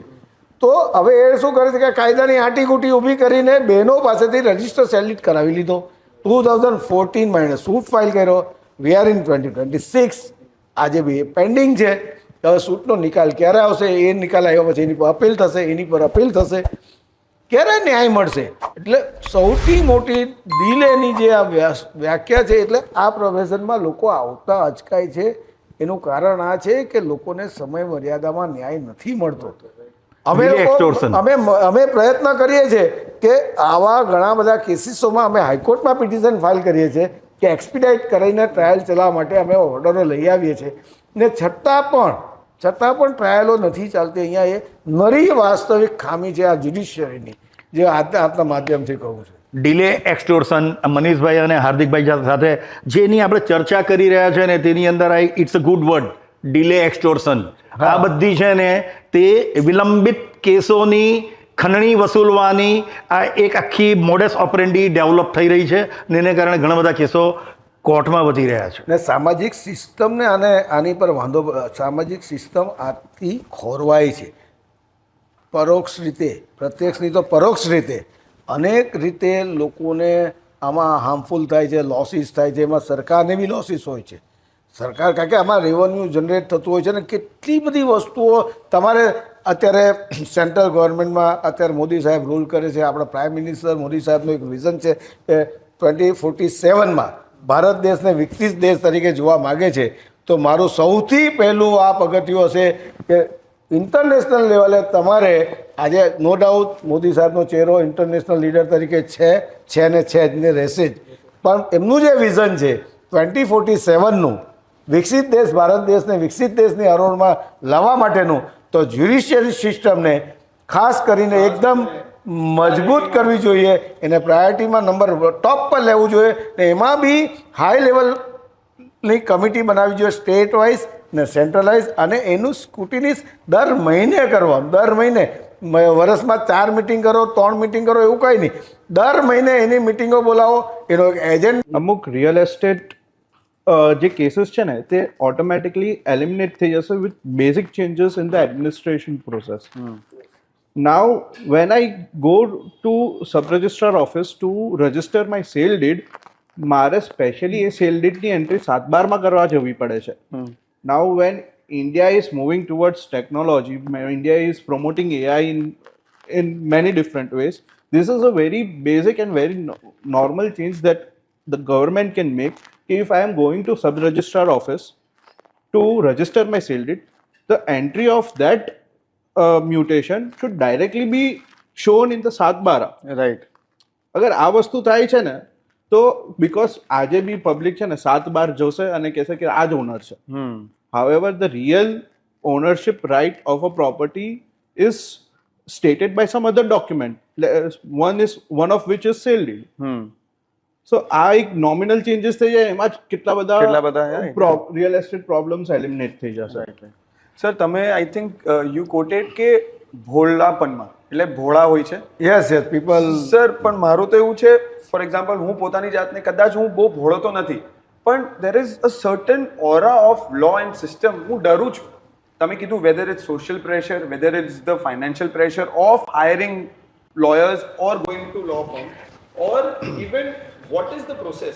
એને માટે 3 વસ્તુ એવી છે કે જે આપણે કીધું ને, ધન, ધીરજ અને ધક્કો આ હોય ને તો જ વકીલ પાસે કાં તો કોર્ટ પાસે જવાનું. જેણે જોયો દરબાર એણે છોડ્યા ઘરબાર. આ જે વસ્તુ છે, કારણ કે તમે ત્યાં આગળ જાઓ એટલે તમારા સોશિયલ રિલેશનની સામે તમે ત્યાં ઓક્યુપાઈડ થઈ જાઓ છો. તમે એ ફિલ્ડમાં નોલેજ નથી અને તમને સેટ કરવાવાળા કાં તો તમને ગ્રેપ કરવાવાળાની છે ને ત્યાં આગળ લાઈનો લાગેલી છે. એટલે કાયદાનું અજ્ઞાન ત્યાં એ આને માટે બહુ પૂરક વસ્તુ છે અને ડર પણ એને માટે જ છે. અને એને માટેની સારી એડવાઇસ તમને પાનના ગલ્લા પરથી નથી જ મળતી કે લોકલ ટપોરીઓ પાસેથી એની એડવાઇસ નહીં જ મળે. પણ સાહેબ, વકીલોને ત્યાં જવા માટેની હિંમત લોકોમાં નથી. એ કરે જ્યારે લોકોમાં આવશે ને, આજે તમને તાવ આવે છે તો પેરાસિટામોલ લેવા માટે તમે છે ને ડૉક્ટરને ત્યાં જાઓ છો. તમારે નાકે કોઈ પણ ડૉક્ટરનું ક્લિનિક છે ને ત્યાં તમે જાઓ છો, પણ નાકે આવેલે એક લોયરની ઓફિસે જતાં તમારા પગ ધ્રુજે છે. શા માટે? એ કરેજ કેળવો ને. તમે ત્યાં જઈને એડવાઇસ લેવાની એક કરેજ કેળવો ને. એ 200-500 રૂપિયાની એડવાઇસ તમારી કરોડો રૂપિયાની પ્રોપર્ટીને બચાવી શકશે. એટલે તમારી એક એગ્રેસિવનેસ તો હોવી જોઈએ ને. તમે એક સોર્સમાં તો જવા જોઈએ ને. હવે તો ગૂગલ બાબા છે ને, તમે ગૂગલ બાબામાં પણ પૂછી શકો છો, એ તમને ઘણો બધો જવાબ આપી શકે છે. ઘણીવાર શું હોય છે કે ભોગ બનનાર વિક્ટિમ્સ છે, એના માટે જ્યારે પોલીસ સ્ટેશન જાય છે ત્યારે પરફેક્ટ એન્વાયરમેન્ટ નથી હોતું કે એ બિચારો જઈને યોગ્ય રજૂઆત નથી કરી શકતો. કારણ કે એની પાસે એવી પોતાની સપોઝ કે એને કોઈ ઓળખાણ નથી, એની પાસે કોઈ પોલિટિકલ પહેચાન નથી. એટલે એવા વ્યક્તિ જે આર્થિક રીતે સદ્ધર નથી, યોગ્ય રજૂઆત કરી શકો અને અસક્ષમ છે, તો એવી જગ્યા પર પોલીસ સ્ટેશનમાં બી આવા એનજીઓને તમારે સ્થાન આપો. આવનાર વિક્ટિમ જે ભોગ બનનાર છે એને સાંભળી શકીએ પ્રોપરલી, એને બેસાડો, એનો એવું એન્વાયરમેન્ટ આપો કે એનો ફ્રીડમથી પોતાની વાતને રજૂઆત કરી શકે. લીગલ એડ સિસ્ટમને ડેવલપ કરવાની વાત છે મનીષભાઈ. અપર ક્લાસના જે ઓફિસરો છે એ ખૂબ સારા આઈપીએસ લેવલના જે ઓફિસરો છે એ લોકો ખૂબ સારી કામગીરી કરી રહ્યા છે, ખૂબ કામગીરી. પણ ઘણીવાર ગ્રાસરૂટ લેવલ પર અમુક જે બનાવો બનતા હોય છે, ઘણીવાર એવા ખોટા, હવે તમને કહું તો આપણી સાંપ્રત સિસ્ટમના એક સૌથી મોટી ખામી બીજી એ કહું કે તમને કીધું હની ટ્રેપવાળી મેટરોમાં અમુક કેસોમાં કે 5 વર્ષ તમે લીવ ઇન રિલેશનશીપમાં રહ્યા, 10 વર્ષ રહ્યા, પછી બળાત્કારની ફરિયાદો દાખલ કરાવો છો. How can it possible? તમે કેવી રીતે આ કરી શકો? તમને રેપની ફરિયાદો દાખલ કરાવો કેવી રીતે? ને ગુજરાતમાં આવી રીતે સમજાવી ફોસલાવીને તમે મેચ્યોર વ્યક્તિ છો, ઇન્ટેલિજન્ટ માણસો છો, તમે એજ્યુકેટેડ પીપલ છો, બંને મ્યુચ્યુઅલ અન્ડરસ્ટેન્ડિંગથી તમે લોકો ફિઝિકલ રિલેશન રાખો છો, ને પછી તમારી વચ્ચે ડિફરન્સ ઓપિનિયન થાય કોઈ બી રીઝનથી, ને પછી તમે જે તે છોકરાના વિરુદ્ધ રેપની ફરિયાદ દાખલ કરાવો છો, જે બી મેન વિરુદ્ધમાં રેપની ફરિયાદ દાખલ કરાવો છો. એન્ટાયર ગુજરાતમાં આવી કેટલી બધી ફરિયાદો દાખલ થાય છે અમને, કારણ કે આપણા સ્ટેટનો રેશિયો આવા ક્રાઇમનો વધે છે, તો આપણા સ્ટેટની આમાં નામોશી થાય છે, સ્ટેટની નામોશી થાય છે, સરકારની નામોશી થાય છે. એકચ્યુઅલી પછી એ લોકો સેટલમેન્ટ કરી લે છે અંદર આફ્ટર ડેથ, એફઆઈઆર થઈ જાય છે, ક્રાઇમ રેટ વધે છે. સેન્ટ્રલ ગવર્મેન્ટ જ્યારે આવા ડાટા મંગાવે છે ત્યારે આપણે તો આવા રેપના કિસ્સાઓના દાતા ત્યાં જાય કે તમારે ત્યાં આટલા બધા રેપિસ્ટ માણસો, ખરેખર એવા રેપ થતા જ નહીં હોય. તમારા મ્યુચ્યુઅલ અન્ડરસ્ટેન્ડિંગની મેટરો હોય છે. ઘણી બધી મેટરો આવી નામદાર ગુજરાત હાઈકોર્ટે, નામદાર સુપ્રીમ કોર્ટ મારફતે આવા રેપના કેસો એ લોકો સેટિસ્ફાઈડ કર્યા છે, એફઆઈઆર ઘણી બધી એવા છે. એટલે આવી બધી અનેક રજૂઆતો અમારા માધ્યમથી છે. અમે લોકો આ કહેવા બેસો તો અમને તો એકાદ મહિનો જ હોય છે બોલવા માટે. એક આખી પીએચડીની ડિગ્રી અમારા માટે અમારે એક પુસ્તક બહાર પાડવું પડશે. સરે કીધું ને એ જ પોઈન્ટ પર આગળ વધું. હમણાં સુપ્રીમ કોર્ટના જસ્ટિસે કીધું, એટલે એમણે એવું કીધું કે કદાચ હું જૂનો વિચાર ધરાવતી હોઉં, લેડી જસ્ટિસ છે, પણ એમ કહે કે ઘણી વખત તમે પરમિશન જ શું કામ આપો છો? એટલે કે હજી મેરેજ થવાના બાકી હતા અને તમે પરમિશનો આપી, તમે એકબીજા જોડે જોડાયા, તો એ કાં જરૂર છે? તમે બી એક પછી નથી બનતું, પછી કંઈક વિવાદ થાય છે ને ત્યાર પછી તમે એને ક્રિમિનલ પોઈન્ટ ઓફ વ્યૂથી આગળ વધો છો. તો એટલે કીધું કે આ બધા બી તમે વિચારો. આજે કંઈ આપણને સ્વતંત્રતા મળી, હું એમ જ કહું છું, છોકરાઓ છોકરીઓ બંનેને મળવી જ જોઈએ, ફ્રીડમ મળવી જ જોઈએ, હું બી માનું છું. પણ ફ્રીડમ બી કયું કે અમુક તો તમારે પેલું કટ ઓફ બાઉન્ડ્રીઝ નક્કી કરવી પડશે ને, એમ કે ના અહીંયાથી હું આગળ નહીં વધું, અથવા વધશું તો પછીથી વધશું કે વોટ એવર, એ નક્કી કરવું બહુ જરૂરી છે. સાથે જે બીજા પ્રશ્નો જે ઉપસ્થિત થઈ છે ને, તે આપણે જોઈએ છે કે અમુક વિડીયો બધા વાયરલ થઈ જાય, સાચા ખોટા એમાં કોઈ પડતું નથી. રાઈટ. બે છે, સી જે એક કેરેક્ટર ને એક કરપ્શન. એ કદાચ હું એમ માણસ ગમે તેટલો સારો હોય ને તો બી કે ભાઈ એણે પૈસા લીધા હશે ને પૈસાથી કર્યું છે, નહીં લીધા હોય ને તો બી કરપ્શનનો આક્ષેપ કે ભાઈ કર્યું જ હશે. એવી રીતે સેમ કેરેક્ટરનું કે કેરેક્ટર એટલે ચાલ નહીં એ તો છે જ એવો, એણે કર્યું જ હશે. સ્ટીરિયોટાઇપ બનાવી દે છે. હા, હવે માણસ કેવું છે કે એને કદાચ એને બિલ્ડ કરતા 30, 35, 50, 60 વર્ષ થઈ ગયા ને 60 વર્ષે પેલા એવા આક્ષેપ લાગે કે ભાઈ તમે કોઈક છોકરી જોડે આમ હતું કે તે હતું, સાચું ખોટું તો ત્યાર પછી કોર્ટનો ચુકાદો આવશે ને ચાલશે ત્યાં સુધીમાં તો પેલો. પણ અત્યારે તો એકદમ ધડાકાભેર કાલે પેપરમાં આવી જાય કે આને આવું કર્યું, આને આવું કર્યું, સાચું ખોટું કોઈ નહીં, કે ઓફિસમાં આવું કોઈ જોવા ગયું નહીં, પેલા કેટલા આક્ષેપ સાચા ખોટા કઈ નહીં, અત્યારે તો પેપરમાં એના નામ છપાઈ ગયું. રાઈટ. બરાબર. પછી એ માણસ બી સુસાઇડ કરે છે. એવા બી કિસ્સા ઘણા જોયા છે. ક્યાં તો પછી પૈસા હોય તો હમણાં પેલા ફ્રેન્ડે આપી દીધા, એ રીતે પૈસા આપી દે. શું થાય? એટલે આ હું તો કહું, આવા જે વિડીયો વાયરલ થાય છે ને, તો એના પર બી કંઈક એક્શન લાવે, એનો બી એક લો બને કે ભાઈ ત્યાં સાચા ખોટા કેમ વાયરલ કર્યો, આને પેલો પકડો. રાઈટ. એક્ઝેક્ટ. આ બહુ જરૂરી છે. નહીં તો પછી હું તો કહું કે એક સમય એવો આવશે કે બધા ડરશે. રાઈટ. ડરનો માહોલ હોય તો પછી કે ભાઈ જવા દે, તો પછી પેલો જે બ્લેકમેલ કરવા વાળો છે ને એ જ ફાવશે. Sir, મારો એક બહુ I was researching. I wanted to know who needs better lawyers, buyers or builders? Both, of course. Because This is a cycle. Recently આપણે થોડા કેસીસ જોયા, આપણે કોઈ કદાચ અત્યારે સેન્સિટિવ ટાઈમ છે, આપણે બહુ નામમાં નથી કદાચ પડવું, પણ કેટલા બધા સારા એવા બિલ્ડર્સો છે જે કોઈ કારણસર આપણે કારણ ખબર નથી પડતા પણ they had committed suicide, whether it is to do with sales, whether it is to do with whatever reasons, right? એના પછી એ લોકોનો ફેમિલી ટ્રાયલ જાતે એક્યુઝ થઈ જાય છે, વિક્ટમ્સ છે, it's a mess. Third person માટે હુ ઇઝ નોટ ઇન્વોલ્વ, તમે તો કદાચ લોયર છો એટલે તમે તો ઈધર ઓફ ધ પાર્ટીઝમાં આવી જાઓ છો, કાં તો ડિફેન્સમાં કાં તો અગેન્સ્ટમાં તમે આવી જાઓ છો, પણ to third it's a matter of a week, we go through it. કદાચ અમારા કોઈ લાગતા વળગતા હશે, અમે થોડા 2 દિવસ ટેન્શનમાં રહેશું કે કેવી રીતના આ પર્ટિક્યુલર બિલ્ડર સાથે આવું થઈ ગયું, આ પર્ટિક્યુલર આની સાથે આવું થઈ ગયું, પણ આનું એક સોલ્યુશન કે આનું balancer, I think suicide is not the way forward, right? કંઈ બી થઈ જાય, કદાચ આપણે કોઈ ગિલ્ટી હોય પણ કે ના પણ હોય, કે એનું કંઈક બી solution there is a judiciary system. એટલે જ અમે કીધું કે ભાઈ એનજીઓની જે સપોર્ટ સિસ્ટમ છે, એનજીઓ, કારણ કે હવે south Gujarat chamber of commerce છે, બીજી એનજીઓ સુરતમાં ટેક્સટાઇલ રિલેટેડ બીજી બધી બહુ બધી એનજીઓ છે સુરતની અંદર.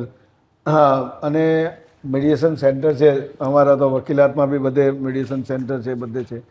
તો આવા વખતે આવી સિસ્ટમમાં તમે જ્યારે આવી રીતે સપોર્ટ સિસ્ટમથી ચાલશો તો કોઈને ક્યાંય માહિતી લેવા માટે કે સહકાર લેવા માટે, એને આંગળી પકડવા માટે એક વ્યક્તિ મળી જાય ને તો એટલે એની લાઈફ સર્વાઈવ થઈ જાય, પછી કંઈ વાંધો આવતો નથી. કોઈ એક વ્યક્તિ પાસે એને જવું જોઈએ. અચ્છા, રિસેન્ટ સુસાઇડ્સ ને બધા આટલા બધા છે છેલ્લા 5-7 વર્ષમાં, એનું 2 વસ્તુ છે.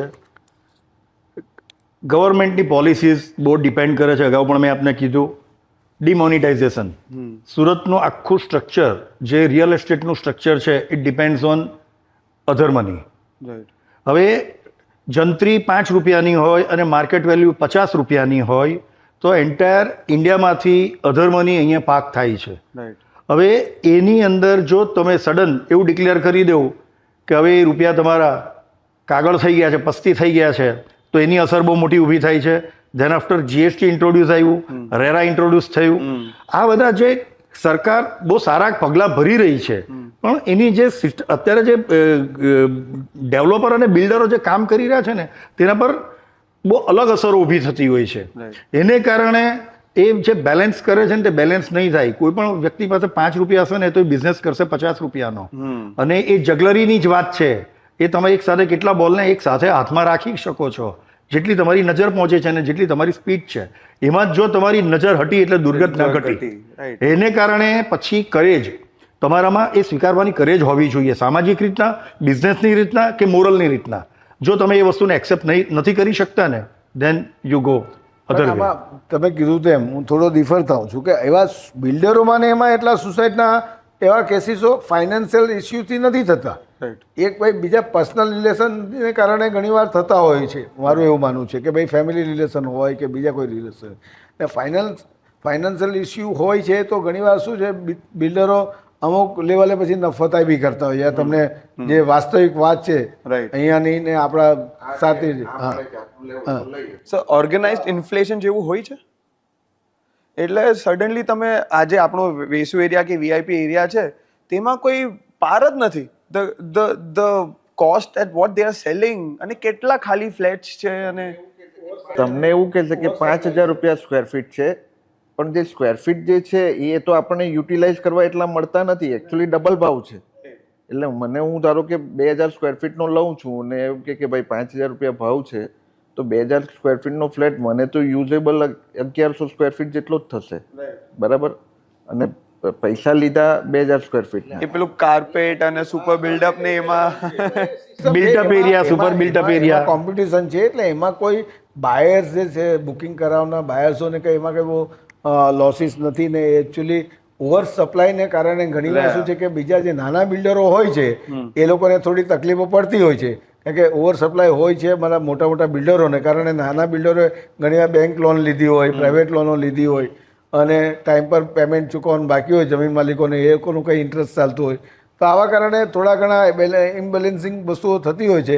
પણ સરવાળે શું છે કે આ સુરતનું તાપી મૈયાનું પાણી એવું છે કે બધું બેલેન્સિંગ થઈ જતું હોય છે આફ્ટર ઓલ. મારું એવું બીજી વસ્તુ એ પણ છે કે સુરતનું real estate market it depends on 2 major industries. One is textile and other is diamond. ડાયમંડની અંદર સીવીડી આવે છે તો ડાયમંડ બુટ્સ ફેલ જાય છે. Yeah, exactly. તો એને આધારે જે માઇગ્રેશન થવાનું હતું એન્ટાયર મહારાષ્ટ્રમાંથી કે મુંબઈમાંથી કે ડાયમંડ ઓરિએન્ટેડ કે જ્વેલરી ઓરિએન્ટેડ એ માઇગ્રેશન અટકી જાય છે સમહાવ. એને કારણે જે પણ કંઈક અવેલેબિલિટી ઓફ ફ્લેટ્સ હતા ને તે અત્યારે તમારી પાસે સ્પેર થવા માંડ્યા છે. અને ટેક્સટાઇલની અંદર જો રેલ આવી ગઈ પંજાબમાં કે ત્યાં આગળ વોર થયું કે પંજાબ ત્યાં આગળ કંઈક પોલિટિકલ હેઝાર્ડિયસ ક્રિએટ થયું તો એની અસર સીધી સુરતના ટેક્સટાઇલ બિઝનેસ પર આવે છે. તો સુરતને માટે ડ્રોબેક છે કે રિયલ એસ્ટેટ માર્કેટ છે ને તે બે કેલિપર્સ પર ચાલે છે. એમાંથી કોઈ પણ એક કેલિપર્સ વાંકી ચૂકી થઈ છે ને તો એ ડેમેજ થઈ જાય છે. તે નહીં હોવું જોઈએ, સેલ્ફ સસ્ટેન્ડ હોવું જોઈએ. પણ ગાડરિયો પ્રવાહ સુરતમાં કેવું છે કે વેસુ એરિયા ચાલી નીકળો તો દરેક બિલ્ડર ત્યાં જ પ્રોજેક્ટ મૂકશે. પાલની અંદર આપણે એમ કહીએ કે ગૌરવપથ ચાલે છે તો તમે ત્યાં આગળ જો ચણા મમરાની જેમ ફ્લેટો બની જાય છે, પણ એટલું માર્કેટ નથી, કોઈ સર્વે નથી. બસ બધાએ કમાઈ જ લેવું છે. એને માટેની જે વૃત્તિ છે ને તેના પર રિસ્ટ્રિક્શન લાવવા માટે બિલ્ડર એસોસિએશન અને ક્રેડાઈ એ કંઈક એવા રચનાત્મક પગલાઓ ભરવા જોઈએ કે જેથી કરીને એ વસ્તુને બહુ તમે સમરાઇઝ કરી શકો અને એ મુજબ તમે છે ને એક સારો રસ્તો બનાવી શકો તો એને બહુ સારી રીતના પ્લાનિંગ કરી શકાય છે. My superficial reading of the current times is કે બે ચાર વસ્તુ. એક તો એક્સટોર્શન, જે તમે ચિરાગોટીની વાત કરી એવી. સિમિલરલી જે રેડ્સ પડે છે આટલી બધી તાત્કાલિક પેલું બધું સોશિયલ મીડિયા પર એ થઈ જાય છે. સોશિયલ મીડિયા એ આવા પ્લેટફોર્મ્સ કેવી રીતના ત્યાં પહોંચીને રેકોર્ડ કરીને મૂકી શકે છે એ મારા માટે બીજો પ્રશ્ન છે. એ કોઈ બીજા પોડકાસ્ટમાં આપને કોઈ દિવસ સોલ્યુશન આપશું કે they are not official news channels, they are not government bodies. How are they able to put it, capture you? For example તમે જો તમે કેપ્ચર કરીને તમે કેવી રીતના મૂકી શકો છો મારા રાઇટ્સ વગર? તમે મને પૂછ્યું જ નથી. રેડ્સ છે કે એક્સટોર્શન છે મનીનું, આ તમે જે ઓર્ગેનાઇઝ ઇન્ફ્લેશન, જે હું એક મારા બહુ સુપરફિશિયલ રીડિંગથી હું કહી શકું છું એ છે કે પછી એક સર્ટન સેન્સ ઓફ શું થાય છે ફોલ્સ લેન્ડ એક્વિઝિશન. આ 4-5 મેં બહુ જોયા છે. તો તમારો રેડ્સ માટે કે તમે ડાયમંડની વાત કરી, આપણે કોઈ I am not here to sensationalize something, but ઘણા મોટા ડાયમંડ હાઉસીસમાં બી રેડ પડી ને એમાંથી એ શું નીકળે છે અમને તો ખાલી એઝ અ વ્યુઅર 2 દિવસમાં કંઈક અમને થોડું એન્ગેજમેન્ટ મળી જાય છે, પણ એ બધું એક ઓવરઓલ લો એન્ડ ઓર્ડરને કેવી રીતના ઇફેક્ટ કરે છે? અને આવા લોકોને રિસ્ટ્રિક્ટ કરવા માટે ડેફોમેશનનો જે કાયદો છે એ ખૂબ સ્ટ્રિક્ટ બનાવવાની જરૂર છે. સેન્ટ્રલ ગવર્મેન્ટે ઇનિશિયેટ લેવું પડે એના માટે કે ડેફોમેશન તમે જ્યારે કોઈ બી વ્યક્તિની બદનક્ષી કરો છો ડિરેક્ટલી કે ઇનડિરેક્ટલી, સોશિયલ મીડિયાના માધ્યમથી, પ્રિન્ટ મીડિયા માધ્યમથી, ઇલેક્ટ્રોનિક મીડિયાના માધ્યમથી કે કોઈ પણ રીતે ગમે તે રીતે, તો તમારે પછી જે લોકો જે વિક્ટિમ્સ છે એ લોકો જ્યારે લીગલ એક્શન્સ લે ત્યારે જે લોકોએ આ રીતે અપ્રચાર કર્યો હોય એ લોકો પર વિશેષ જવાબદારી નાખવી પડે. એના માટેના પ્રોવિઝન્સ બનાવવા પડે, એના માટેના લો બનાવવા પડે, એના માટેના કાયદા સ્ટ્રિક્ટ બનાવવા પડે, એના માટે સજા અને ફાઇનની બહુ મોટી જોગવાઈઓ કરવી પડે સરકારે. તો જઈને આ બધું અટકશે. કારણ કે આ લોકો ઘણીવાર મીડિયા ટ્રાયલ બનાવી દે છે, નિર્દોષ વ્યક્તિને દોષિત સાબિત કરી દે, દોષિત વ્યક્તિને નિર્દોષ સાબિત કરી દેતી હોય છે. પણ આ બધું આપણું બંધારણમાં બહુ સારું બંધારણ છે. આપણું વર્લ્ડ વાઇઝ આપણા બંધારણને ખરેખર લોકોએ આપણા બીજા દેશોએ એમાંથી ઘણું બધું શીખવાનું, જાણવાનો પ્રયત્ન કર્યો છે. ને આપણે ગઈકાલે હું પીએમ મોદી સાહેબનું કંઈક તથ્ય વાંચતો હતો કે આપણા હજારો, 5,000, 10,000 વર્ષ પહેલાં પેલા નિદેશો ને પેલા ગ્રંથો ને ઉપનિષદ અને આપણે તો રૂચાવનો દેશ છીએ, એટલું બધું અંદર લખ્યું છે 10,000 વર્ષ પહેલાં. એટલા ઇન્ટેલિજન્ટ લોકો હતા આપણા દેશમાં કે એ વ્યક્તિ, એટલે મોદી સાહેબને કોઈ પૂછ્યું કે તમે એક ઇતિહાસમાં તમારું નામ આજે અમર થઈ જશે, ત્યારે એને કીધું કે ભાઈ જે લોકોએ આ ગ્રંથો લખ્યા છે ને આ લોકોએ જેને આપણી સંસ્કૃતિએ વેદ લખ્યા છે, આપણી સંસ્કૃતિ અને વિદેશની સંસ્કૃતિ એને અપનાવી રહી છે, લોકો એની પર શીખી રહ્યા છે, જેને લખ્યા છે એના નામો યાદ નથી મને પણ ને કે તમને પણ, તો પછી એમ કે મોદીનું નામ બી કદાચ એટલે હું બી એક સામાન્ય કાર્યકર છું તમારી જેમ. દરેકને પોતપોતાની જવાબદારી મળી છે, પોતપોતાની જવાબદારી મળી છે ને પોતે એ જવાબદારીને આપણે નિભાવવાની છે એમ. એટલે તમે પેલું સંપાદનનું કીધું તો હમણાં જ અત્યારે અમારા ત્યાં હાઈકોર્ટની લોયર આવ્યા હતા, એડવોકેટ મનન શાહ, જે અમારી સાથે એસોસિએટ એડવોકેટ છે. તો એમણે હમણાં જ કીધું કે ભાઈ જ્યારે ખેડૂતોની જમીનમાં મોટા મોટા વીજળીના તાર ને થાંભલાઓને બધું નાખવામાં આવે છે ત્યારે એ લોકો 85નો જે ઓર્ડિનન્સ અંગ્રેજોએ બનાવેલો એના જે પ્રોવિઝન્સ છે એ બતાવીને તમે નાખી દો છો એટલે જમીનની જે વેલ્યુ હોય છે એ 100 રૂપિયાની વેલ્યુ 50 રૂપિયા થઈ જતી હોય, કરોડ રૂપિયાનો વેલ્યુ હોય તો 50 લાખ થઈ જાય. એની સામે જે યોગ્ય વળતર આપવાનું હોય તો એ વળતર બી નથી સરકાર ખેડૂતોને આપી શકતી. એટલે આ બધા જે તમે સુપ્રીમ કોર્ટ અને હાઈકોર્ટ પાસે જાઓ છો તો પ્રોવિઝન્સના અભાવે, કાયદાના મજબૂત પ્રોવિઝન્સના અભાવે યોગ્ય ન્યાય વિક્ટિમ્સોને જે ભોગ બનનાર ખેડૂતોને નથી મળી શકતો. એટલે સંપાદનના કાયદામાં અમે અત્યારે એક ડ્રીમ પ્રોજેક્ટ છે મોદી સાહેબનો બુલેટ ટ્રેનનો, જેમાં ખેડૂત સંગઠન તરફથી સરકારમાં રજૂઆત કરવામાં આવી. સરકારે ખરેખર ધ્યાનથી એ વસ્તુનું સાંભળીને ઇનિશિયેટ લઈને અનેક ગણું વળતર આપ્યું, જંત્રીના ગુણ્યા 3 ગણું કે 4 ગણું વળતર આપીને ખેડૂતોને યોગ્ય વળતર મળ્યું. તો આવી રીતે આજે ઇલેક્ટ્રિક થાંભલાઓની જે લાઈનો નાખવામાં આવે છે જે પ્રાઇવેટ સેક્ટર માટે ખૂબ ઉપયોગી છે, તો જે લોકો ખેડૂતો છે તો ખેડૂતોનો અવાજ પણ ખરેખર સરકારે સાંભળવો જોઈએ ને એ લોકોને બી યોગ્ય વળતર મળવું જોઈએ. એટલે સંપાદનની જે આ કાયદો બનાવેલો અંગ્રેજોએ એના પ્રોવિઝન્સમાં અત્યારે સરકાર ધરખમ સુધારા વધારા લાવી રહી છે. તે ખરેખર યોગ્ય છે ને આપણા માટે બધા માટે ખૂબ સારું છે. પણ હજુ બી એમાં સુધારા વધારાની જરૂર છે એવું મારું સ્પષ્ટપણે માનવું છે. હું આપને કહું, મનીષભાઈ કીધું જંત્રીની વાત છે, તો જંત્રી એવી છે કે આજે તમે આપની ઉંમર કેટલી? 30 વર્ષ. આવતીકાલથી નક્કી કરવામાં આવે છે આપની ઉંમર 60 વર્ષ છે. યસ, તમે 60 વર્ષના છો. આના જેવી વાત છે.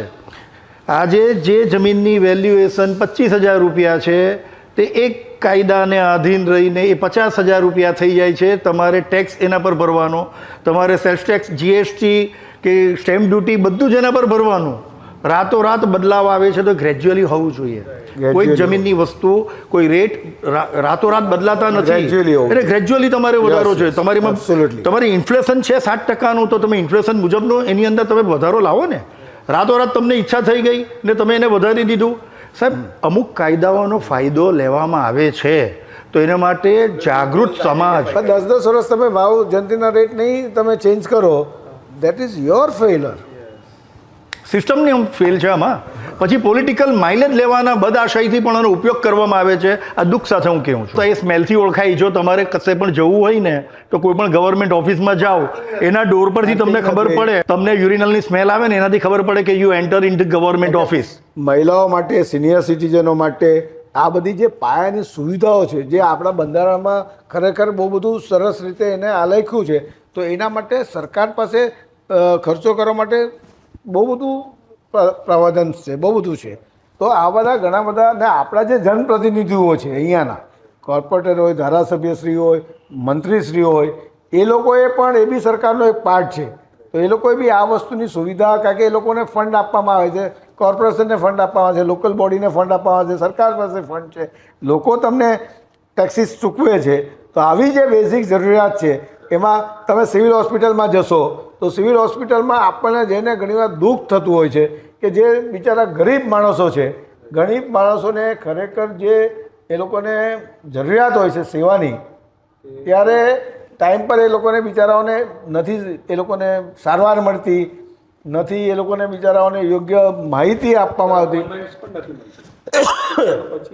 અરે સાહેબ, નથી મળતા. આ સિવિલ કોર્ટની સિવિલ હોસ્પિટલની અત્યારે અમારા એક ક્લાયન્ટને એડમિટ કરેલા, તેમને એન્જિયોગ્રાફી કરવાની હતી. તેની સુવિધા સિવિલ હોસ્પિટલ, આટલી મોટી સુરત શહેરમાં સિવિલ હોસ્પિટલ છે તો એમાં એને એન્જિયોગ્રાફી કરવા માટેની વ્યવસ્થા નથી. તો ગરીબ માણસો જશે તો ક્યાં જશે? અત્યારે સારું છે કે સરકાર મોદી કેર હેઠળ 5-5 લાખ સુધીના ને પછી અત્યારે તો કદાચ વધારે એમાં કંઈ સિનિયર સિટીઝન માટે 10 લાખ થઈ ગયા, એડ ઓન કર્યું છે ને પ્રાઇવેટ હોસ્પિટલમાં તમે સારવાર લઈ શકો છો. પણ સિવિલ હોસ્પિટલ જેવી પાયાની સુવિધા જે ગરીબ માણસો માટે, મધ્યમ વર્ગના લોકો માટે જે છે, તેમાં ખરેખર એન્જિયોગ્રાફી જેવી વ્યવસ્થા નથી. તે ખરેખર દુઃખદ વસ્તુ છે મારું એવું. ને આવો તો સિસ્ટમમાં ઘણું બધું અમારે કહેવા માટે તો ઘણું બધું છે, પણ હવે અમારી બી એક મર્યાદા છે એટલે અમે લોકો સુધી પહોંચવી જોઈએ Execution તો તમને મને આમાં જયદ્રથભાઈ તમારું એક ઇનપુટ જાણવું છે because you studied outside and from what I know little research and the fact that we met before also કે you've also worked at a firm in the UK right જરીક એક શોર્ટમાં કંઈક તમે સમજાવી શકો કે ત્યાં ને અહીંયામાં એક તમારા માટે ટોપ 2-3 કઈ એવા પોઈન્ટર્સ હોય જેમાં ડિફરન્સીસ છે. લંડનની લિટિગેશન સિસ્ટમ અને અહીંયાની લિટિગેશન સિસ્ટમમાં તો ઘણો ફરક છે. Even in registration of documents now ત્યાં મારે કોઈ પ્રોપર્ટીની રિયલ વેલ્યુ જોવી હોય કે who is the real owner of the property is just few clicks away. Right I'll go to a website and I'll get entire detail about the property right away. Now મેં initially તમને કીધું કે નાઉ જ્યારે આપણે registration process કરવા જઈએ છીએ જ્યારે I am going to register my sale deed with sub registrar the automatically the entry should be reflected in the Satbar itself. Right So this all is very well maintained there. who maintains this The government itself. okay. Now the Indian government is the Gujarat government as well is promoting foreign direct investments a lot. right Now there are few areas where government is developing Gift City, Dream City, Dholera, and now Kalol Medicity is also coming up. right Now those all companies or those all MNCs will come where they will open their offices or factories right in the real estate itself. right Now it is very important for India to smoothen the real estate market right from registration to the litigation in order to facilitate and to promote investments because properties are the very core of any country. આજે બી if we have properties, if we have real estate in our family, we have the sense of security. Right. કે કાલે ઉઠીને કંઈ થઈ જાય તો વાંધો નહીં. We have Security, this stability. right? So it is very important. Gold market, ચાંદીનું market, it's very fluctuating, but real estate is such a market which is stable. અગર growth, અગર there is no price shoot up નહીં થશે, price ધીરે ધીરે ઉપર જશે પણ જશે ખરી. yeah Right. So it is very important for our government to stabilize and to smoothen up the real estate market.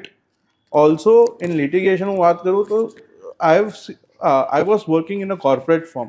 So I was not able to come across many litigation. However, the limited number of litigation that I came across, I saw that the litigation process is very fast. right Within few months, I'm not telling years. yours Within few months તમને એનું judgement ને એનું થઈ resolution ગયેલું. Order આવી જાય છે. right એટલે they are promoting, they are growing fast just because ત્યાંની justice system is quicker than us and ત્યાં જે registration process છે it is very smooth. right Of course આપણું population વધારે છે તો we cannot expect કે monthsમાં આપણું એ clearance આવી જશે, but we can definitely try within 1.5 year 2 years ની અંદર સમાધાન કે પ્રોપર જજમેન્ટ કે ઓર્ડર આપણા લિટિગેશનનું આવી જાય અને મોર ઓવર જે આપણે રજિસ્ટ્રેશન પ્રોસેસ કરવા જઈએ છીએ of our real estate property એ ફટાફટ સ્મૂથલી અને ફાસ્ટ ખબર પડી જાય અને within few clicks on a website we should know કે who is the real owner of this property. right so channelized methods ની એક બહુ જરૂર છે. sir now I'm going to come to very important and when I was researching મારા favorite topics છે. તમે કહેશો તો આપણે આ હું કદાચ એડિટમાં કાઢી નાખીશ પણ because of whatever research I have done, Manish sir or Sunil sir or Hardik sir, Jaitar is pretty young for that matters, you have put your hands, તમે લોકોએ તમારા એવા difficult cases પણ લીધા છે. I'm coming to, do you really have death threats?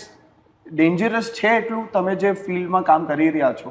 Sir તમને હું કોટ કરું છું, તમે કહેશે કદાચ કેટલા કેઝ્યુઅલી કીધું હોય આઈ ડુ નોટ નો, પણ તમે કદાચ એવું કીધું છે કે કદાચ મારી સાથે કંઈક થશે ને તો હું કદાચ ઓન માય વર્ક જ થશે, ઓન માય ડ્યુટી જ થશે. કેમ કે એટલું બધું તમે કામ કર્યું છે રિયલ એસ્ટેટમાં, એટલા મોટા મોટા કેસીસ, એટલા બધા કરોડોના રૂપિયા તમે કદાચ સોર્ટ આઉટ જ કરાવ્યું, પણ મનમાં કોઈને ખબર નથી કે શું વિચારો ચાલતા હોય, કે તમે કોઈના માટે સારું કરી ગયા કે ખરાબ. તો ડેથ થ્રેટ્સ કે એવું એકચ્યુઅલી ધમકીઓ, is it real for lawyers or lawyers of your stature? આમાં શું છે કે આ જર્ની એવી છે કે અમે લોકોએ જ્યારે આ શરૂઆત કરી ત્યારે આ એમ્પાયર એક દિવસમાં તો બન્યું નથી. અમે જ્યારે શરૂઆત કરી, સુનિલ સર એમની રીતે અલગ ફિલ્ડમાં માહિર હતા, હું મારી રીતે અલગ ફિલ્ડમાં માહિર હતો. મારું પહેલેથી છે કે ભાઈ વોઇસ ઓફ મોરલ્સ, વિક્ટિમ્સ સાથે રહેવાનું અને ડરવાનું ક્યાંય પણ નહીં, થાકવાનું નહીં અને હારવાની તો વાત જ નહીં. હા, જસ્ટિસ સિસ્ટમમાં ઘણીવાર અમને એવું અમારા વિરુદ્ધ કદાચ ચુકાદો આવ્યો તો અપર ફોરમમાં જઈને પણ ન્યાય મેળવવા માટેના અનહદ પ્રયત્ન કર્યા અને વી સક્સીડ આફ્ટર ઓલ. હા, ટાઈમ બિંગ અમને થોડો સમય વધારે ભલે લાગ્યો, પણ આવા જ્યારે સ્ટ્રોંગ હેડેડ પીપલ સામે હતા એ લોકોએ આવા પ્રયત્ન કરી ચૂકેલા. મારી સાથે તો સ્પેશિયલી મને અમુક સિનિયર લોયર્સો કહેતા હતા કે તમે આવા વ્યક્તિઓ સાથે ખોટી બાત ભીડો છો, તમને ડેમેજ કરશે, આ કરશે, તે કરશે. પણ એ જ સમા પ્રવાહ તરીને અમે જે શીખ્યા એનાથી અમારી સ્ટ્રેન્થ બહુ મજબૂત થઈ ને એકથી અનેકનું એક જૂથ બન્યું, that is called Manish Patel and associate law house. ને આજે અમારી એટલી તાકાત બની ગઈ, જેટલો પાવર બની ગયો છે. અને કાયદામાં જે સરકારે કીધું છે કાયદામાં રહોગે તો ફાયદામાં રહોગે, દૈરા વગર, ગભરાયા વગર, ચલિત થયા વગર અમે જે આ માઇલસ્ટોન ધીમે ધીમે મજબૂત બનાવ્યો એનું કારણ છે અમારી આ બધાની સંગઠિત શક્તિ અને કાયદાનો પાવર. આપણા કાયદામાં અનહદ શક્તિ છે. તમારે એને ખાલી જજુમવાનું છે. તમારે ટેસ્ટ મેચની જેમ પીચ પર ઊભા રહેવાનું છે, ઓટોમેટિક રન બનશે. તમારે 20-20 રમવાનું નથી, સુપર ઓવર રમવાની નથી. કારણ કે આ વસ્તુ છે ને એક દિવસમાં ક્યારેય તમે ને આ તો લર્નિંગ પ્રોસેસ એવી છે વકીલાતનો, આ નોબલ પ્રોફેસર, તમારે રોજ શીખતા રહેવાનું, રોજ. ને આવા જે થ્રેટ આપવાવાળા વ્યક્તિઓ છે ને એ ભૂગર્ભમાં ચાલી ગયા. આજે અમે લોકો ક્યાંય પણ કોઈ ખુલ્લેઆમ અમે કોઈ એવા એક્ટમાં નથી, કલમમાં જે તાકાત છે ને, જે પાવર છે ને એ લોકોને અમે દેખાડ્યો કે ખરેખર તમે જ્યારે સત્ય હોવ, સાચા હોવ ને, હા, સત્યનો માર્ગ ગાંધીજીએ કીધું તેમ ખરબચરો હોય પણ એ અચૂક તમને વિજય અપાવે સુધી પહોંચાડનારો હોય. એટલે અમે આ સિદ્ધાંત પર કામ કરી રહ્યા છે ને કરતા રહીશું ડગ્યા વગર. અને હવે તો એ જે બધી થ્રેટ ને બધું એ ભૂતકાળ થઈ ગયું ને. જેવા આજે વિનુ માલવિયા જેવા જે વ્હાઇટ કોલર ક્રાઇમ કરવાવાળા લેન્ડ ગ્રેબરો છે, જે હજુ બી અમારી સાથે કશે ને કશે અમારી સાથે અમને ચેલેન્જીસ આપે છે, તે અમે એ ચેલેન્જ બહુ સારી રીતે ઉપાડી છે. ને અમારું એસોસિએશન, વકીલ મંડળનું એસોસિએશન આજે ખૂબ મજબૂત બની રહ્યું છે. અને વકીલો એકબીજાના સંગઠિત થઈને આવા જે લોકો વકીલો વિરુદ્ધ ખોટા એલિગેશન્સ કરી રહ્યા છે, એ ખોટી કાર્યવાહી કરવાનો પ્રયત્ન કરી રહ્યા છે. અને વકીલ મંડળ સંગઠિત થઈને તેવા લોકોની સામે જજુમીને સરકાર સમક્ષ રજૂઆતો કરીને બી આજે એક સંગઠન અમારી સાથે છે. એનો જે અમને ગૌરવ અને પાવર છે, એટલે અમે સંગઠિત રહીને મોરલવાળા જે કામો છે તે કોઈ પણ વ્યક્તિના ઇન્ફ્લુઅન્સમાં વગર, ચલિત થયા વગર અમે કરતા રહીશું. એ અમારો પ્રિન્સિપલ છે. મને આપે કીધું કે સેટન, તો ઘણા મારા ક્લાયન્ટ અમને પૂછ્યું કે તમારી પાસે લાયસન્સ રિવોલ્વર કેમ નથી? તો અમે કીધું કે અમારે લાયસન્સ રિવોલ્વરની જરૂર નથી. અમારી પાસે કલમ છે ને અમારી પાસે અમારા મગજની તાકાત છે કે અમે વી આર ફિયરલેસ. જો ડર ગયા તો અંબર ગયા. નથી લાગતું. Because ઘણી વખત સર, લાઈક મેં તમને પૂછ્યું તેમ, now coming back to my next set of thing is how do we motivate more youngsters to come in to this field, and if there are ways to do it, તમે કઈ રીતે એમને, અગર if આપનું જે લો house છે કઈ રીતે સપોર્ટ કરીએ છે, અગર કરવા માંગો છો, કઈ રીતે આપણે હજી મોટિવેટ કરી યંગસ્ટર્સ હજી જોડાય આ field? We will win definitely, not immediately પણ ડેફિનેટલી. યંગસ્ટર્સને અમે એટલું ચોક્કસ કહીશું કે તમારે રાતોરાત તમને સફળતા ક્યારે નહીં મળે, પણ ડેડિકેશન તમારો ફિલ્ડમાં ડેડિકેશન અને ઓનેસ્ટી, તમારી ટ્રાન્સપરન્સી અને તમારો બેસ્ટ ઓફ ધ બેસ્ટ તમે આપવાનો પ્રયત્ન કરો. અને તમારું સૌથી જમા પાસું છે તમારી લાઈફનું રીડિંગ. તમારે અપડેટેડ રહેવું પડે, કારણ કે એઆઈ સિસ્ટમ આવવાની આવતીકાલે. હા, પણ લોની જે પરિભાષા છે, આપણી બંધારણની જે પરિભાષા છે, એને જડ મૂળથી જેટલું બને તેટલું ડીપલી સમજવાનો તમે પ્રયત્ન કરશો અને તમે અપડેટેડ રહેશો સુપ્રીમ કોર્ટના અને હાઈકોર્ટના જજમેન્ટથી. હા, ઘણીવાર તમને અમુક જજીસો તમારાથી નહીં કન્વિન્સ થાય તો બી કંઈ નહીં, નાસીપાત નહીં થવાનું. સાહેબે કીધું તેમ, જો દર ગયા મર ગયા. આપણે કોઈ પણ દિવસ આપણે આપણું best of the best deliver કરવાનું, પછી ક્લાયન્ટના નસીબ પર છોડી દેવાનું. પણ જે માણસ કર્મ કરશે, પુરુષાર્થ કરશે, તેને જ નસીબ સાથ આપશે, એવું મારું દ્રઢપણે માનવું છે. એટલે યંગસ્ટર્સને આટલું ચોક્કસ કહીશ કે હર હંમેશ ડેડિકેશનથી કામ કરવું એ આ નોબલ પ્રોફેસરની સૌથી પહેલી અગત્યની જવાબદારી અને પ્રાથમિકતા છે. અધિક સર, કંઈક સ્ટ્રક્ચર અગર તમે આપી શકો, કોઈને કંઈક process, somebody who is let's સે, અગર એવું કોઈક વ્યક્તિ હશે, એવો કંઈક સ્ટુડન્ટ હશે જે હજી 12th છે કે ફર્સ્ટ યર ઓફ કોલેજમાં છે, but eventually food become a lawyer, તો કંઈક તમે કંઈક પ્રોસેસ હોય તો કે જનરલી બધાને ઘણાને એવું હોય છે ને કે મૂવીમાં જોયું હોય કે ભાઈ આ અદાલત છે ને કોર્ટમાં આવું ચાલે છે. હા, એકચ્યુઅલી હું એવું કહું છું કે આ ફિલ્ડને છે ને બહુ નાની રીતે નહીં જુઓ તમે, કે ભાઈ આ એક કેસ થયો અને કોર્ટમાં ગયા અને કેસનો નિકાલ થયો. એ વકીલનું કામ એટલે એડવોકેટનું કે લોયરનું કામ એટલું મર્યાદિત નથી રહ્યું, બહુ વાઇલ્ડ છે. ઘણા બધા મતલબ એવા લિટિગેશન હોય છે કે જેમાં એવું જરૂરી નથી કે કંઈક કોર્ટ રિલેટેડ જ હોય અથવા એ જ હોય, પણ ઘણું મોટું ફિલ્ડ છે. અને હું એમ કહું છું કે હવે પહેલાંની વાત અલગ હતી કે લોકો લોયર પાસે નહોતા જતા કે જવાની જરૂરત નહીં પડતી. હવે કેવું છે કે જેમ આપણને મહિને 2 મહિને 3 મહિને કોઈ બી ડૉક્ટર કે આપણા ગ્રુપમાં કોઈ ફ્રેન્ડ હોય તો ભાઈ એની જે સલાહ લેતા હોઈએ છીએ કે આ તે કે આપણા મેન્ટેન થવા માટે, એવી રીતે હું એવું માનું છું કે તમને હવે લોયરની બી જરૂરત સતત છે. કોઈને it should be part of a daily routine. હા, એટલે કંઈક ને કંઈક છે. તમે ક્યાં કોઈક નાનો મોટો બિઝનેસ કરી રહ્યા છો અથવા તો કોઈક બીજું ડિસિઝન લેવાનું છે તો એ લીગલ પોઈન્ટ જોડાયેલો જ છે, હું એવું માનું છું. એટલે આપણું જે એક નાની ફિલ્ડ તરીકે જોવામાં આવે છે ને, અથવા તો ખાલી એટલું જ જોવામાં આવે છે કોર્ટ કચેરી, એ એટલી મર્યાદિત નથી. હું એમ કહું છું એ એનાથી બી ઘણી આગળ છે ને ઘણી વિશેષ છે. એટલે ખરેખર બહુ સારું છે મનીષ સરે કીધું તેમ કે તમારે ડેડિકેશન કેટલું છે એન્ટર થયા પછી તે, અને અપડેટેડ રહેવું બહુ જરૂરી છે. તેમાં ખાસ કરીને આપણી સુપ્રીમ કોર્ટ ને હાઈકોર્ટ શું કહી રહી છે. અલ્ટિમેટલી તમે જ્યારે કોર્ટમાં જશો ને તો બહાર કોઈ ડિપાર્ટમેન્ટમાં, પોલીસ ડિપાર્ટમેન્ટ હોય કે અધર કલેક્ટર ડિપાર્ટમેન્ટ હોય કે આપણું મ્યુનિસિપલ ડિપાર્ટમેન્ટ હોય કે કોઈએ કંઈ બી કીધું હોય એ લોકોને લેવા દે, પણ કોર્ટમાં જશો ને તો ત્યાં લો જ છે, સમજો. અને બહાર કદાચ હું એમ કહું તમારી વાત નહીં સાંભળવામાં આવી ને, કોર્ટમાં તો એમ કહેશો ને સાહેબ જો આ સુપ્રીમ કોર્ટ આવું કહે છે, તો હું કહું કદાચ અહીંયા નહીં સાંભળવામાં આવે, હાઈકોર્ટમાં તો 100% સાંભળશે. એટલે પેલું one with law is majority. ભલે એકલો છે પણ જો એ કાયદા જોડે છે ને તો મેજોરિટીમાં એ જ છે. લો ફિલ્ડમાં આવવું હોય તો it's a journey of decade. આ કોઈ ચમત્કારની વાત નથી, આ દાયકાઓ સુધી ટકી રહેવાની વાત છે. પહેલો દાયકો એવો છે કે એની અંદર તમે જેટલી મહેનત કરશો ને એની સામે તમને કંઈ જ નહીં મળશે, માત્ર મળશે નોલેજ, અનુભવ. એના પછીનો દાયકો એવો છે કે એમાં તમે જેટલી મહેનત કરશો ને એટલા રૂપિયા કમાશો. અને જો આ 2 ડેકેડ તમે સારી રીતના કામ કરી ગયા ને તો ત્યાર પછીના તમામ ડેકેડ એવા છે કે તમે ઓછું કામ કરશો ને અને અપડેટેડ અને અપગ્રેડેડ રહેશો ને તો તમે ખૂબ આગળ વધી શકશો.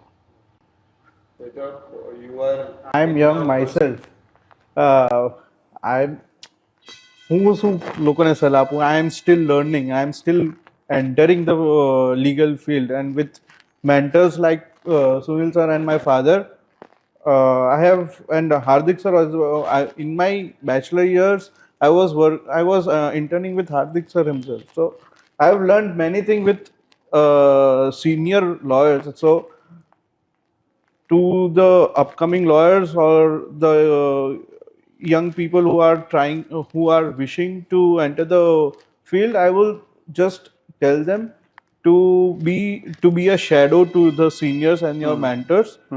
કારણ કે આ લોકો પાસે જેટલું શીખવાનું છે ને એટલું લો બુક્સ બી તમને શીખાડી નહીં શકશે, તમારી લો સ્કૂલ બી તમને નહીં શીખાડી શકશે. રાઈટ. એન્ડ જે એઆઈ આવે છે, don't get use to AI. અગર તમને હેલ્પ જોઈએ તો તમે 100% લો, but what you draft or what you read and learn, use your own brain in drafting and learning rather than using AI. Right. Because AI તમે પછી એના આદત લાગી જશે તો there is no going back. Your brain won't function and you won't adapt to changes. Right. Sir, એક entry level lawyer હોય, I do not નો કે એનો બેસિક પ્રોસેસ કેવી રીતના હોય, but do they make enough money? And તમારા જેવા lawyers હોય, how like what is the difference કે does it give you enough monetary rewards the field જ્યારે તમે એન્ટર કરો અને અત્યારે તમે જ્યાં છો? કેટલો ડિફરન્સ હોઈ શકે? તમારે કદાચ નંબર્સ આપવા હોય આમ ઓકે, નહીં આપવા હોય તો બી I am okay, like an annual graph, how much an entry level lawyer would make annually and how much people like yourself would make annually? હું સરને પૂછું એ પહેલાં હું કહું, આ છે ને કેવું છે, કદાચ હું મારી બી વાત કરું તો તમે એન્ટર થાવ ને ત્યારે બેચલર કરીને આપણે બધા ફ્રી થયા હોય, કોઈ MBA કર્યું હોય, કોઈક બીજું એન્જિનિયરિંગ કર્યું હોય, વોટ એવર. હવે જેવા તમે આ ફિલ્ડમાં એન્ટર થાવ ને એટલે સિવાય કે તમારા ફાધર કે અંકલ કે કોઈ હોવ ને તેની જોડે તમે એસોસિએટ થાવ તો આખી વાત થોડીક અલગ આવે. ઇન્ડિવિજ્યુઅલથી જ્યારે તમે કોઈ બી વસ્તુ સ્ટાર્ટ કરો ને, થાય શું, ધારો કે 4 મહિના 6 મહિના પછી તમે ગ્રુપમાં બધા ફ્રેન્ડ્સ જોડે મળો એટલે કોઈક MBA થયો હોય તો એની કંપનીની વાત કરે કે ભાઈ મારું પરફોર્મન્સ આ હતું, મને તો પર્ક બી મળી, આ બી મળ્યું, આઈ ગોટ 50,000 1 lakh. તો તમે તો ડિપ્રેસ થઈ જાઓ કે યાર આપણે તો આ મતલબ 1000ની વાત ને આ 50,000 ને આ કેમ જ કરવું એમ. એટલે સ્ટાર્ટિંગમાં તો એવું થાય કે ખોટી ફિલ્ડ ચૂઝ કરી લીધી છે એમ એવું લાગે. તમે પેલા બધા કોઈ એન્જિનિયર કર્યું જનરલી પેકેજ લઈને નીકળતા હોય, સ્ટાર્ટ કરેલો હોય. હવે તમે એક લો ફર્મ જે આખી ચાલતી હોય છે જે મુંબઈ દિલ્હી, એની એક વાત અલગ છે, પણ તમે ઇન્ડિવિજ્યુઅલી જ્યારે તમે પોતે એસ્ટાબ્લિશ થવા માંગતા હોવ એસોસિએટ થઈને, તો ત્યાં કંઈક એવું નથી હોતું. સ્ટાઇફન હોય છે. હવે એ બી મનીષ સરને એમની અમારી ઓફિસ છે એનું સ્ટાઇફન કદાચ હું એમ કહું કે મારા બેસ્ટ છે, બધાને એવું ના બી હોય, પણ મૂળ વાત એવી છે કે એમાંથી બી જે થોડો સમય કાઢીને તમે જે શીખો છો, કારણ કે આની કોઈ રિટાયરમેન્ટ એજ નથી. 90 years નંબર તો હશે ને સર? નહીં, હું તમને એ જ સમજાવું છું.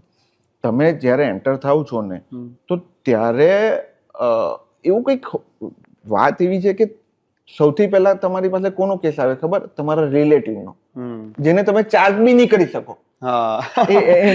એનો જે ખર્ચો કરો ને એ બી આપણે તમારે કરવો પડતો હશે. પહેલો કેસ એનો આવે. શરૂઆતમાં તમારા સિનિયર્સ કોણ તમે ચૂઝ કરો છો એની પર ડિપેન્ડન્સ છે. પણ હું આ જુનિયર લોયર્સોને ખાસ ગીતાનો પેલો એક મંત્ર છે, એક સૂત્ર છે, તે યાદ કરાવીશ. કામ કરતો જા, હાથ મારતો જા, મદદ તૈયાર છે, ફળની આશા રાખીશ નહીં. આમાં તમારે સુનિલ સરે કીધું તેમ ડેડિકેશનથી તમારે કામ કરતા રહેવાનું, કર્મ કરતા રહેવાનું, મદદ મળતી રહેશે. આપણા સુપ્રીમ કોર્ટના લોયર હતા ભારત સરકારના કે વેણુગોપાલ, એ 90 yearsના હતા. એટલે આની કોઈ રિટાયરમેન્ટ એ જ નથી. તમે જેમ આગળ વધશો ને તો તે રીતે તમે મોર મેચ્યોર થતા જશો, મોર પ્રેક્ટિસ કરતા જશો. એવું નથી કે ભાઈ હું હવે 60 yearsનો થઈ ગયો નાવ રિટાયર, એવી વાત નથી. કદાચ 60 years કદાચ હું એમ કહું એને એન્ટાયર લાઈફમાં એને ની બ્રીફ મળી હોય એવી બ્રીફ મળે અને કદાચ વધારે ચાલે એવું બને, એવું છે. મારું એવું માનવું છે કે જુનિયર્સોએ સ્પેશિયલાઇઝેશન પર થોડું વધારે ફોકસ થવાની જરૂર હોય. Lots of laws are there, lots of field are there. તો એ સંજોગોની અંદર તમને ટેક્સેશન ગમે છે, તમને લીબર ગમે છે, તમને civil, criminal, revenue, acquisition, requisition, NCLT, lots of laws are there. તમે કોઈ પણ પેશનેટ હોવ ને તેને એક પકડો, અને બીજું કે જે તમને છે ને થોડાક અર્લી મની આપે ને તેવા કોઈક એને પણ તમારે સાથે રાખવું જોઈએ. તો તમારા બકેટમાં બધી જ વસ્તુ હોય એવું જરૂરી નથી, પણ કમસે કમ 2 એવી રાખો કે જે એક તમારું પેશન હોય અને બીજું તમારું છે ને પોકેટને હળવું કરી શકે. Advocate never of duty. તમારે પછી એવું નહીં કે ભાઈ 11 થી 6 થઈ ગયા એવું, એ તો રાત્રે 10 વાગે કરવું પડે, 12 વાગે કરવું પડે, ને સવારે 6 વાગે કરવું પડે. એ તો એવું છે. dedication એડવોકેટને must be. 24 કલાકની ડ્યુટી છે, હું તો એવું માનું છું. અમારી કોર્ટનું બી એવું હોય કે શનિ રવિ ભલે રજા હોય તો કોઈ બી ચાર્જની કોર્ટ હોય જ છે. તમારે રવિવારે બી જવું પડે ને શનિવારે બી જવું પડે. હા ફોર અ મોમેન્ટ હું ભૂલી ગયો કે હું લોયર સાથે હતો એટલે મને જવાબ તો ટેકનિકલી નંબર્સમાં ના મળ્યો. But what I am trying to say, as a 30-year-old I have aspirations, I have bills to pay, right. મારો મૂળ ખાલી એટલો જ હતો કે somebody who's entering is like, હું કદાચ રેન્જીસ આપીશ, can they earn between let's say 20,000 to 30,000-40,000? Not at all, a month નહીં પોસિબલ. અમારે ત્યાં પોસિબલ છે. અમારે ત્યાં તમારું લક કેવું છે તે પણ જોવાય. અમારે ત્યાં આ એસોસિએશનમાં અમારા ત્યાં એસોસિએશનમાં અમે ફિક્સ સ્ટાઇપેન્ડ બી આપીએ છીએ ને એસોસિએટ એડવોકેટ જેટલી વધારે અમારા કેસીસોમાં મહેનત કરે છે અમારી સાથે એસોસિએટ રહીને, તો અમે લોકો એક્સ્ટ્રા બોનસીસ બી એ લોકોને આપતા હોઈએ છીએ. એટલે અમારે ત્યાં જે એસોસિએટ એડવોકેટ્સ છે they are very happy with us. એ લોકોને અમે કહીએ ને કે તમે ઇન્ડિવિજ્યુઅલ ઓફિસ ચાલુ કરો તો બી અહીંયાથી જશે નહીં, કારણ કે they R They each have own car. હા ને એક Each lawyers have own car. Yeah. હા, હવે મને કંઈક ખ્યાલ આવી ગયો. આજકાલ કાર્સની વેલ્યુ બેસિકલી 10 લાખ થઈ ગઈ છે. એટલે you guys can on cars, guys. If you pursue well, if you stay in the game for a longer time, that's it. Like our law house. Initially હું એમ કહું કે એઝ એન House. તમે enter અમારે ત્યાં This is the main thing. જુનિયરો આવીને પોતાના houses બી પોતાના લીધા છે વેચાતા, અને પોતે અત્યારે એકદમ સારા પૈસા, જુનિયર લોયરો બી સારા પૈસા કમાય છે અમારે ત્યાં. અને એ લોકોની કમાણી બીજા એવરેજ બીજા લોયર્સો કરતાં અનેક ગણી વધારે છે, આટલું કહી શકું. આમાં શું છે, સોરી, એવી છે કે તમે it tax years of learning. હવે હું પોતે જ હમણાં મારો માસ્ટર્સ થયું છે. નાવ અગર કોઈ બિઝનેસ કરતો હોય તે 21 ગ્રેજ્યુએટ થઈને ધંધામાં લાગી જાય છે. ઓફકોર્સ એની અર્નિંગ મેડિકલ સ્ટુડન્ટ કે લીગલ સ્ટુડન્ટ કરતાં પહેલાં ચાલુ થઈ જશે. Right, right. હવે હું બેચલર યરની જ વાત કરું તો આઈ ગ્રેજ્યુએટેડ ઇન 23. મારું AIB એક્ઝામિનેશન પાસ આઉટ કરું અને રજિસ્ટર્ડ થાવ બાર સાથે ઇટ કેમ ઇન 2024. હવે after that there is legal field is a ocean. એમાં એટલા બધા લોસ છે, એટલા બધી સ્પેશિયલાઇઝેશન છે. હવે મારો ઇન્ટરેસ્ટ કેમાં, હું કેમાં સારો છું, એ મારે ફાઇન્ડ આઉટ કરવા મારે અલગ અલગ લોયર્સની અંદર ઇન્ટર્ન કરવું પડે. Right, right from my bachelor's year I did not intern with my father. Right. હું હાઈકોર્ટ ગયો છું, હું ડિસ્ટ્રિક્ટ કોર્ટમાં બી અલગ અલગ લોયર્સના અંડર ગયો છું two just two gate an idea કે મારો ઇન્ટરેસ્ટ કેમાં છે. Right. Makes sense. So you need to figure out your specialization and pursue કરતા રહેશો ને, eventually it can happen. The money would flow indefinitely. પરંપરા મુજબ ચાલે છે. જે બંને અમારા એસોસિએટ્સે કીધું કે તમારા સિનિયર્સ તમારે કેવી રીતના પસંદ કરવા અને તમારે સિનિયર્સ પાસેથી શું મેળવવું છે ને, Right. એ તમારા પર બહુ આધાર રાખે છે. કારણ કે ખત કા મજમૂ ભાંપ લેતે હૈ લિફાફે કો દેખકર.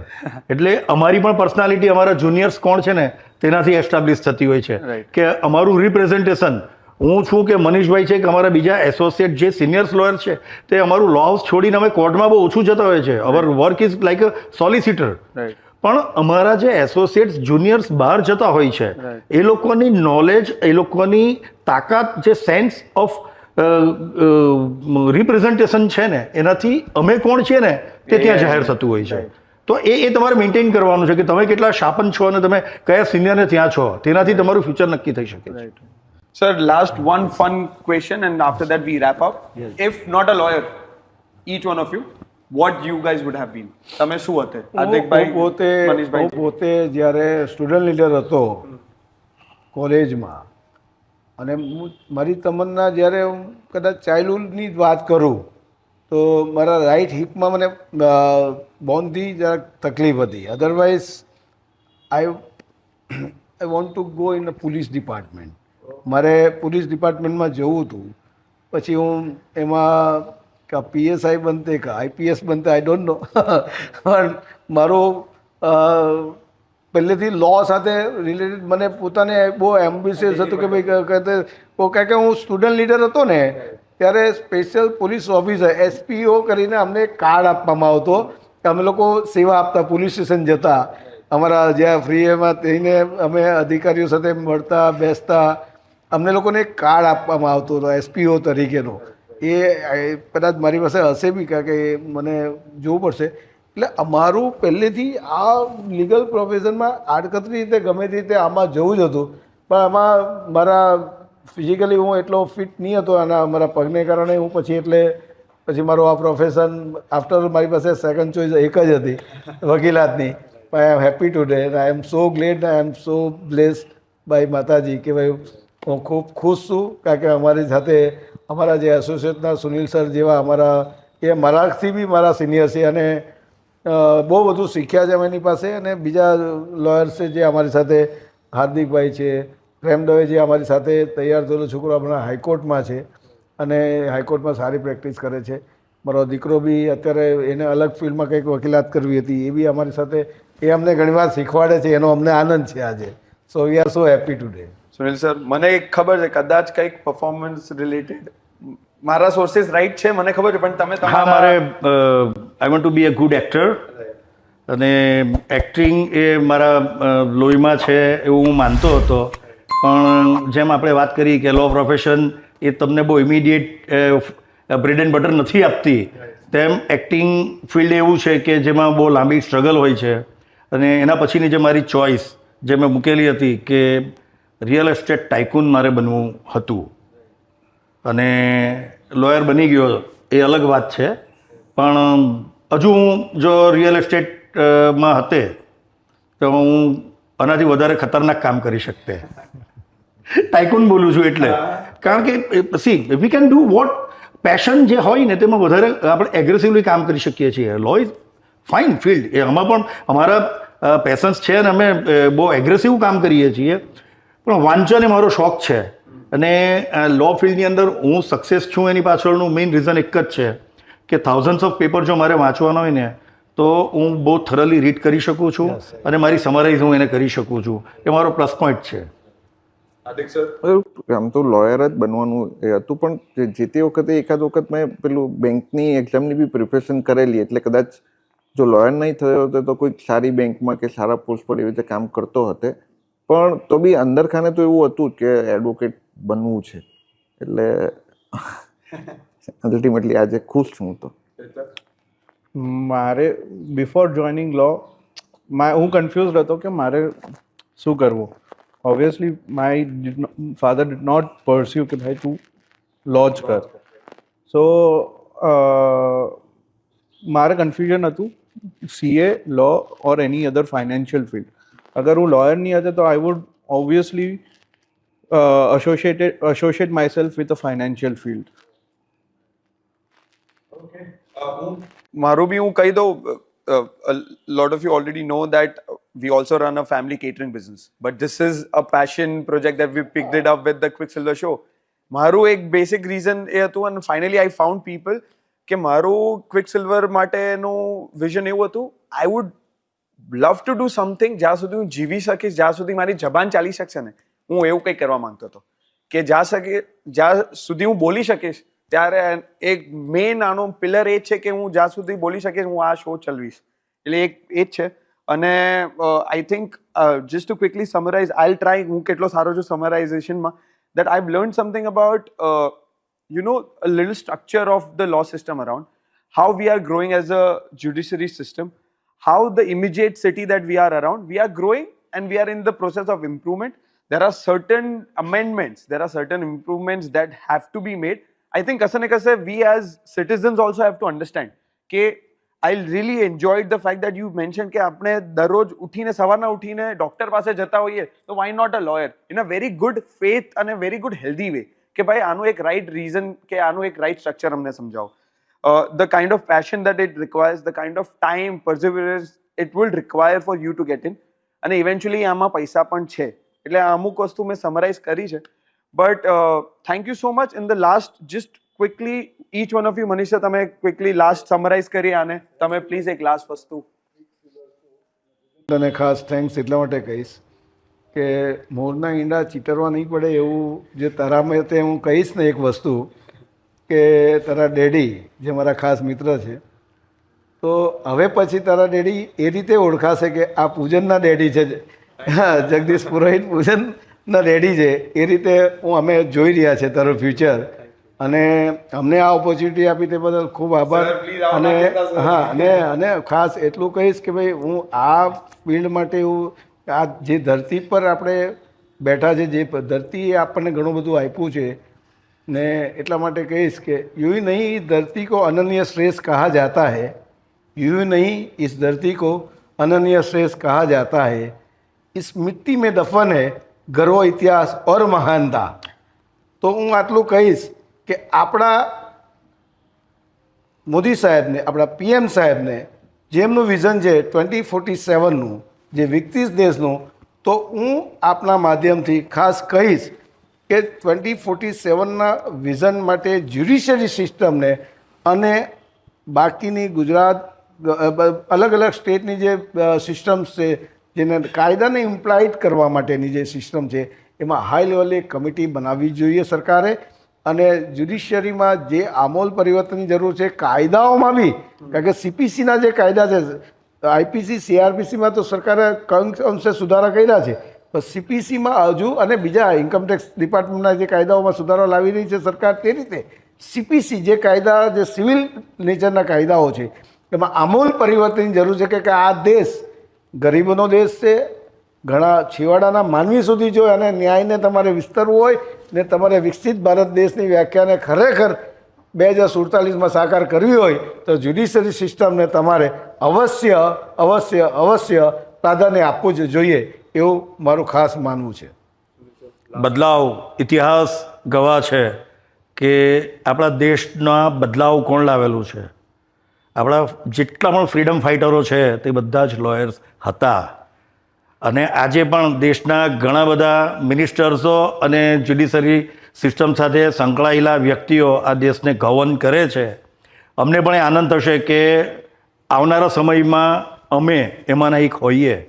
એટલે વકીલ તરીકે સમાજમાં બદલાવ, ક્રાંતિ એ દરેક લોયરનો મુદ્રાલેખ છે કે બદલાવ સમાજમાં આવતો હોય તે માત્ર ને માત્ર એને માટે પહેલાં સૂંઘી લે છે તે વકીલો, એડવોકેટો. સરદાર વલ્લભભાઈ પટેલ અમારા આઇકોન છે, અને અમારા આ જે લો હાઉસનું જે આખું અમે થીમફુલ આર્ચરાઇઝેશન કર્યું છે, ધર્મના ગ્રંથથી લઈને અમે લોકોએ જે સ્વતંત્ર સેનાનીઓ છે એના માટેની આખી એક વોલ બી અમે એના માટે કર્યું છે કે સુભાષચંદ્ર બોઝ સાહેબે આપ્યું છે કે ભાઈ તું મુझे ખૂન દો મેં તુમ્हें આઝાદી દૂંગા. એટલે આવા અલગ અલગ સ્લોગનો સાથેનું આખું એક પિક્ચરાઇઝેશન વોલ બી અમે બનાવ્યું છે. યંગસ્ટર્સ, યંગ લોયર્સને આના માટે કંઈ ઇન્સ્પિરેશન મળે, પ્રેરણા મળે, એવા અનેક ચેમ્બર્સોમાં અમે સ્લોગન્સ લગાવ્યા છે. એટલે અમે ગાંધીજી, સરદાર વલ્લભભાઈ પટેલ, ડૉક્ટર બાબા સાહેબ આંબેડકર જેવા મહાન વકીલો જે આ ફિલ્ડમાં થઈ ગયા છે, એટલે અમે લોકો બી આ ફિલ્ડમાં, આ નોબેલ પ્રોફેશનમાં જે આવીને અમે જે ગ્રોથ કર્યું, અમે એમ્પાયર બનાવ્યું બધાના સહયોગથી, સહકારથી. એટલે અમે અમારા મા બાપને બી ખાસ આભારી છીએ કે અમે આ વ્યવસાયમાં જ્યારે આગળ વધી રહ્યા છે ત્યારે અમારા પરિવાર તરફથી અમને સતત ટેકો મળ્યો, અને અમે વી are so blessed today, V are so happy. Thank you so much.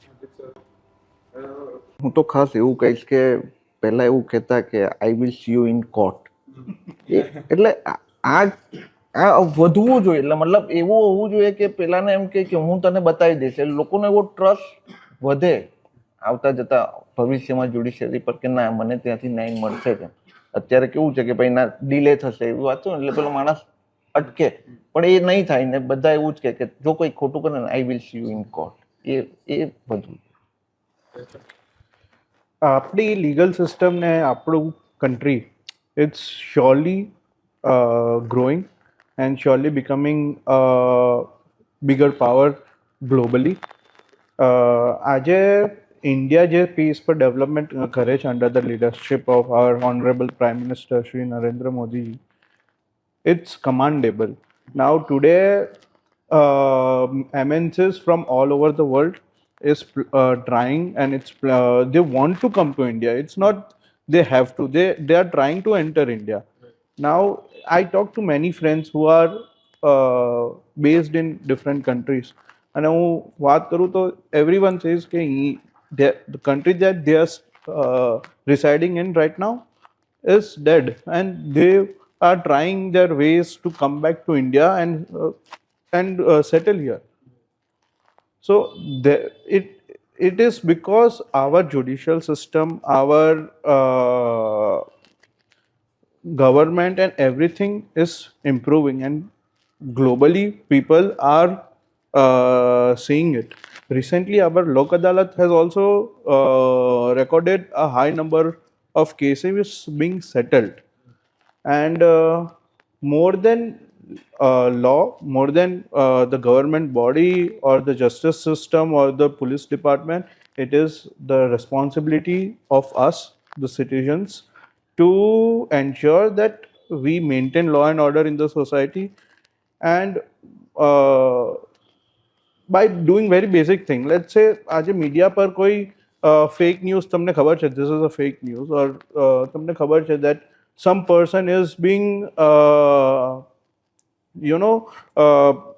defamed in a very wrong way, then by putting little efforts to not promoting such fake news or doing that, we can ensure that media power is also in control, and at the same time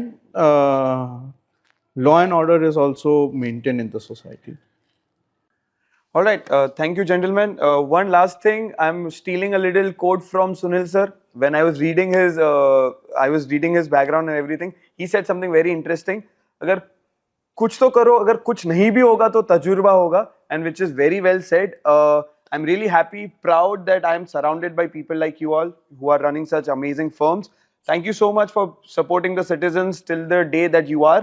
And we hope to see you again very soon. Thank you so much. Thank you so Thank much. you. Thank you Thank you. Thank you. Thank you for having us. Quick Silver શોને subscribe કરો, like કરો અને comments કરો કે તમે અમારા interview બાબતે શું માહિતી તમને નવી નવી જાણકારી મળી, એના માટે તમારા અભિપ્રાયો વિચારોને અમે આશા રાખીએ છીએ. Thank you so very much.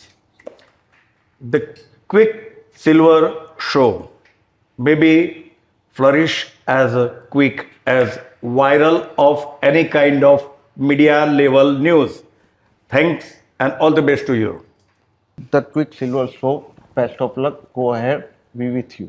Associated with you since many years, and we have worked in different projects as well. So I wish you and the entire team of the Quicksilver Show the very best. I'm sure you will definitely do good, and keep supporting the Quicksilver Show as they are trying to bring a very natural and candid information that you may not be able to get anywhere else. So please support the Quicksilver Show. Thank you so much.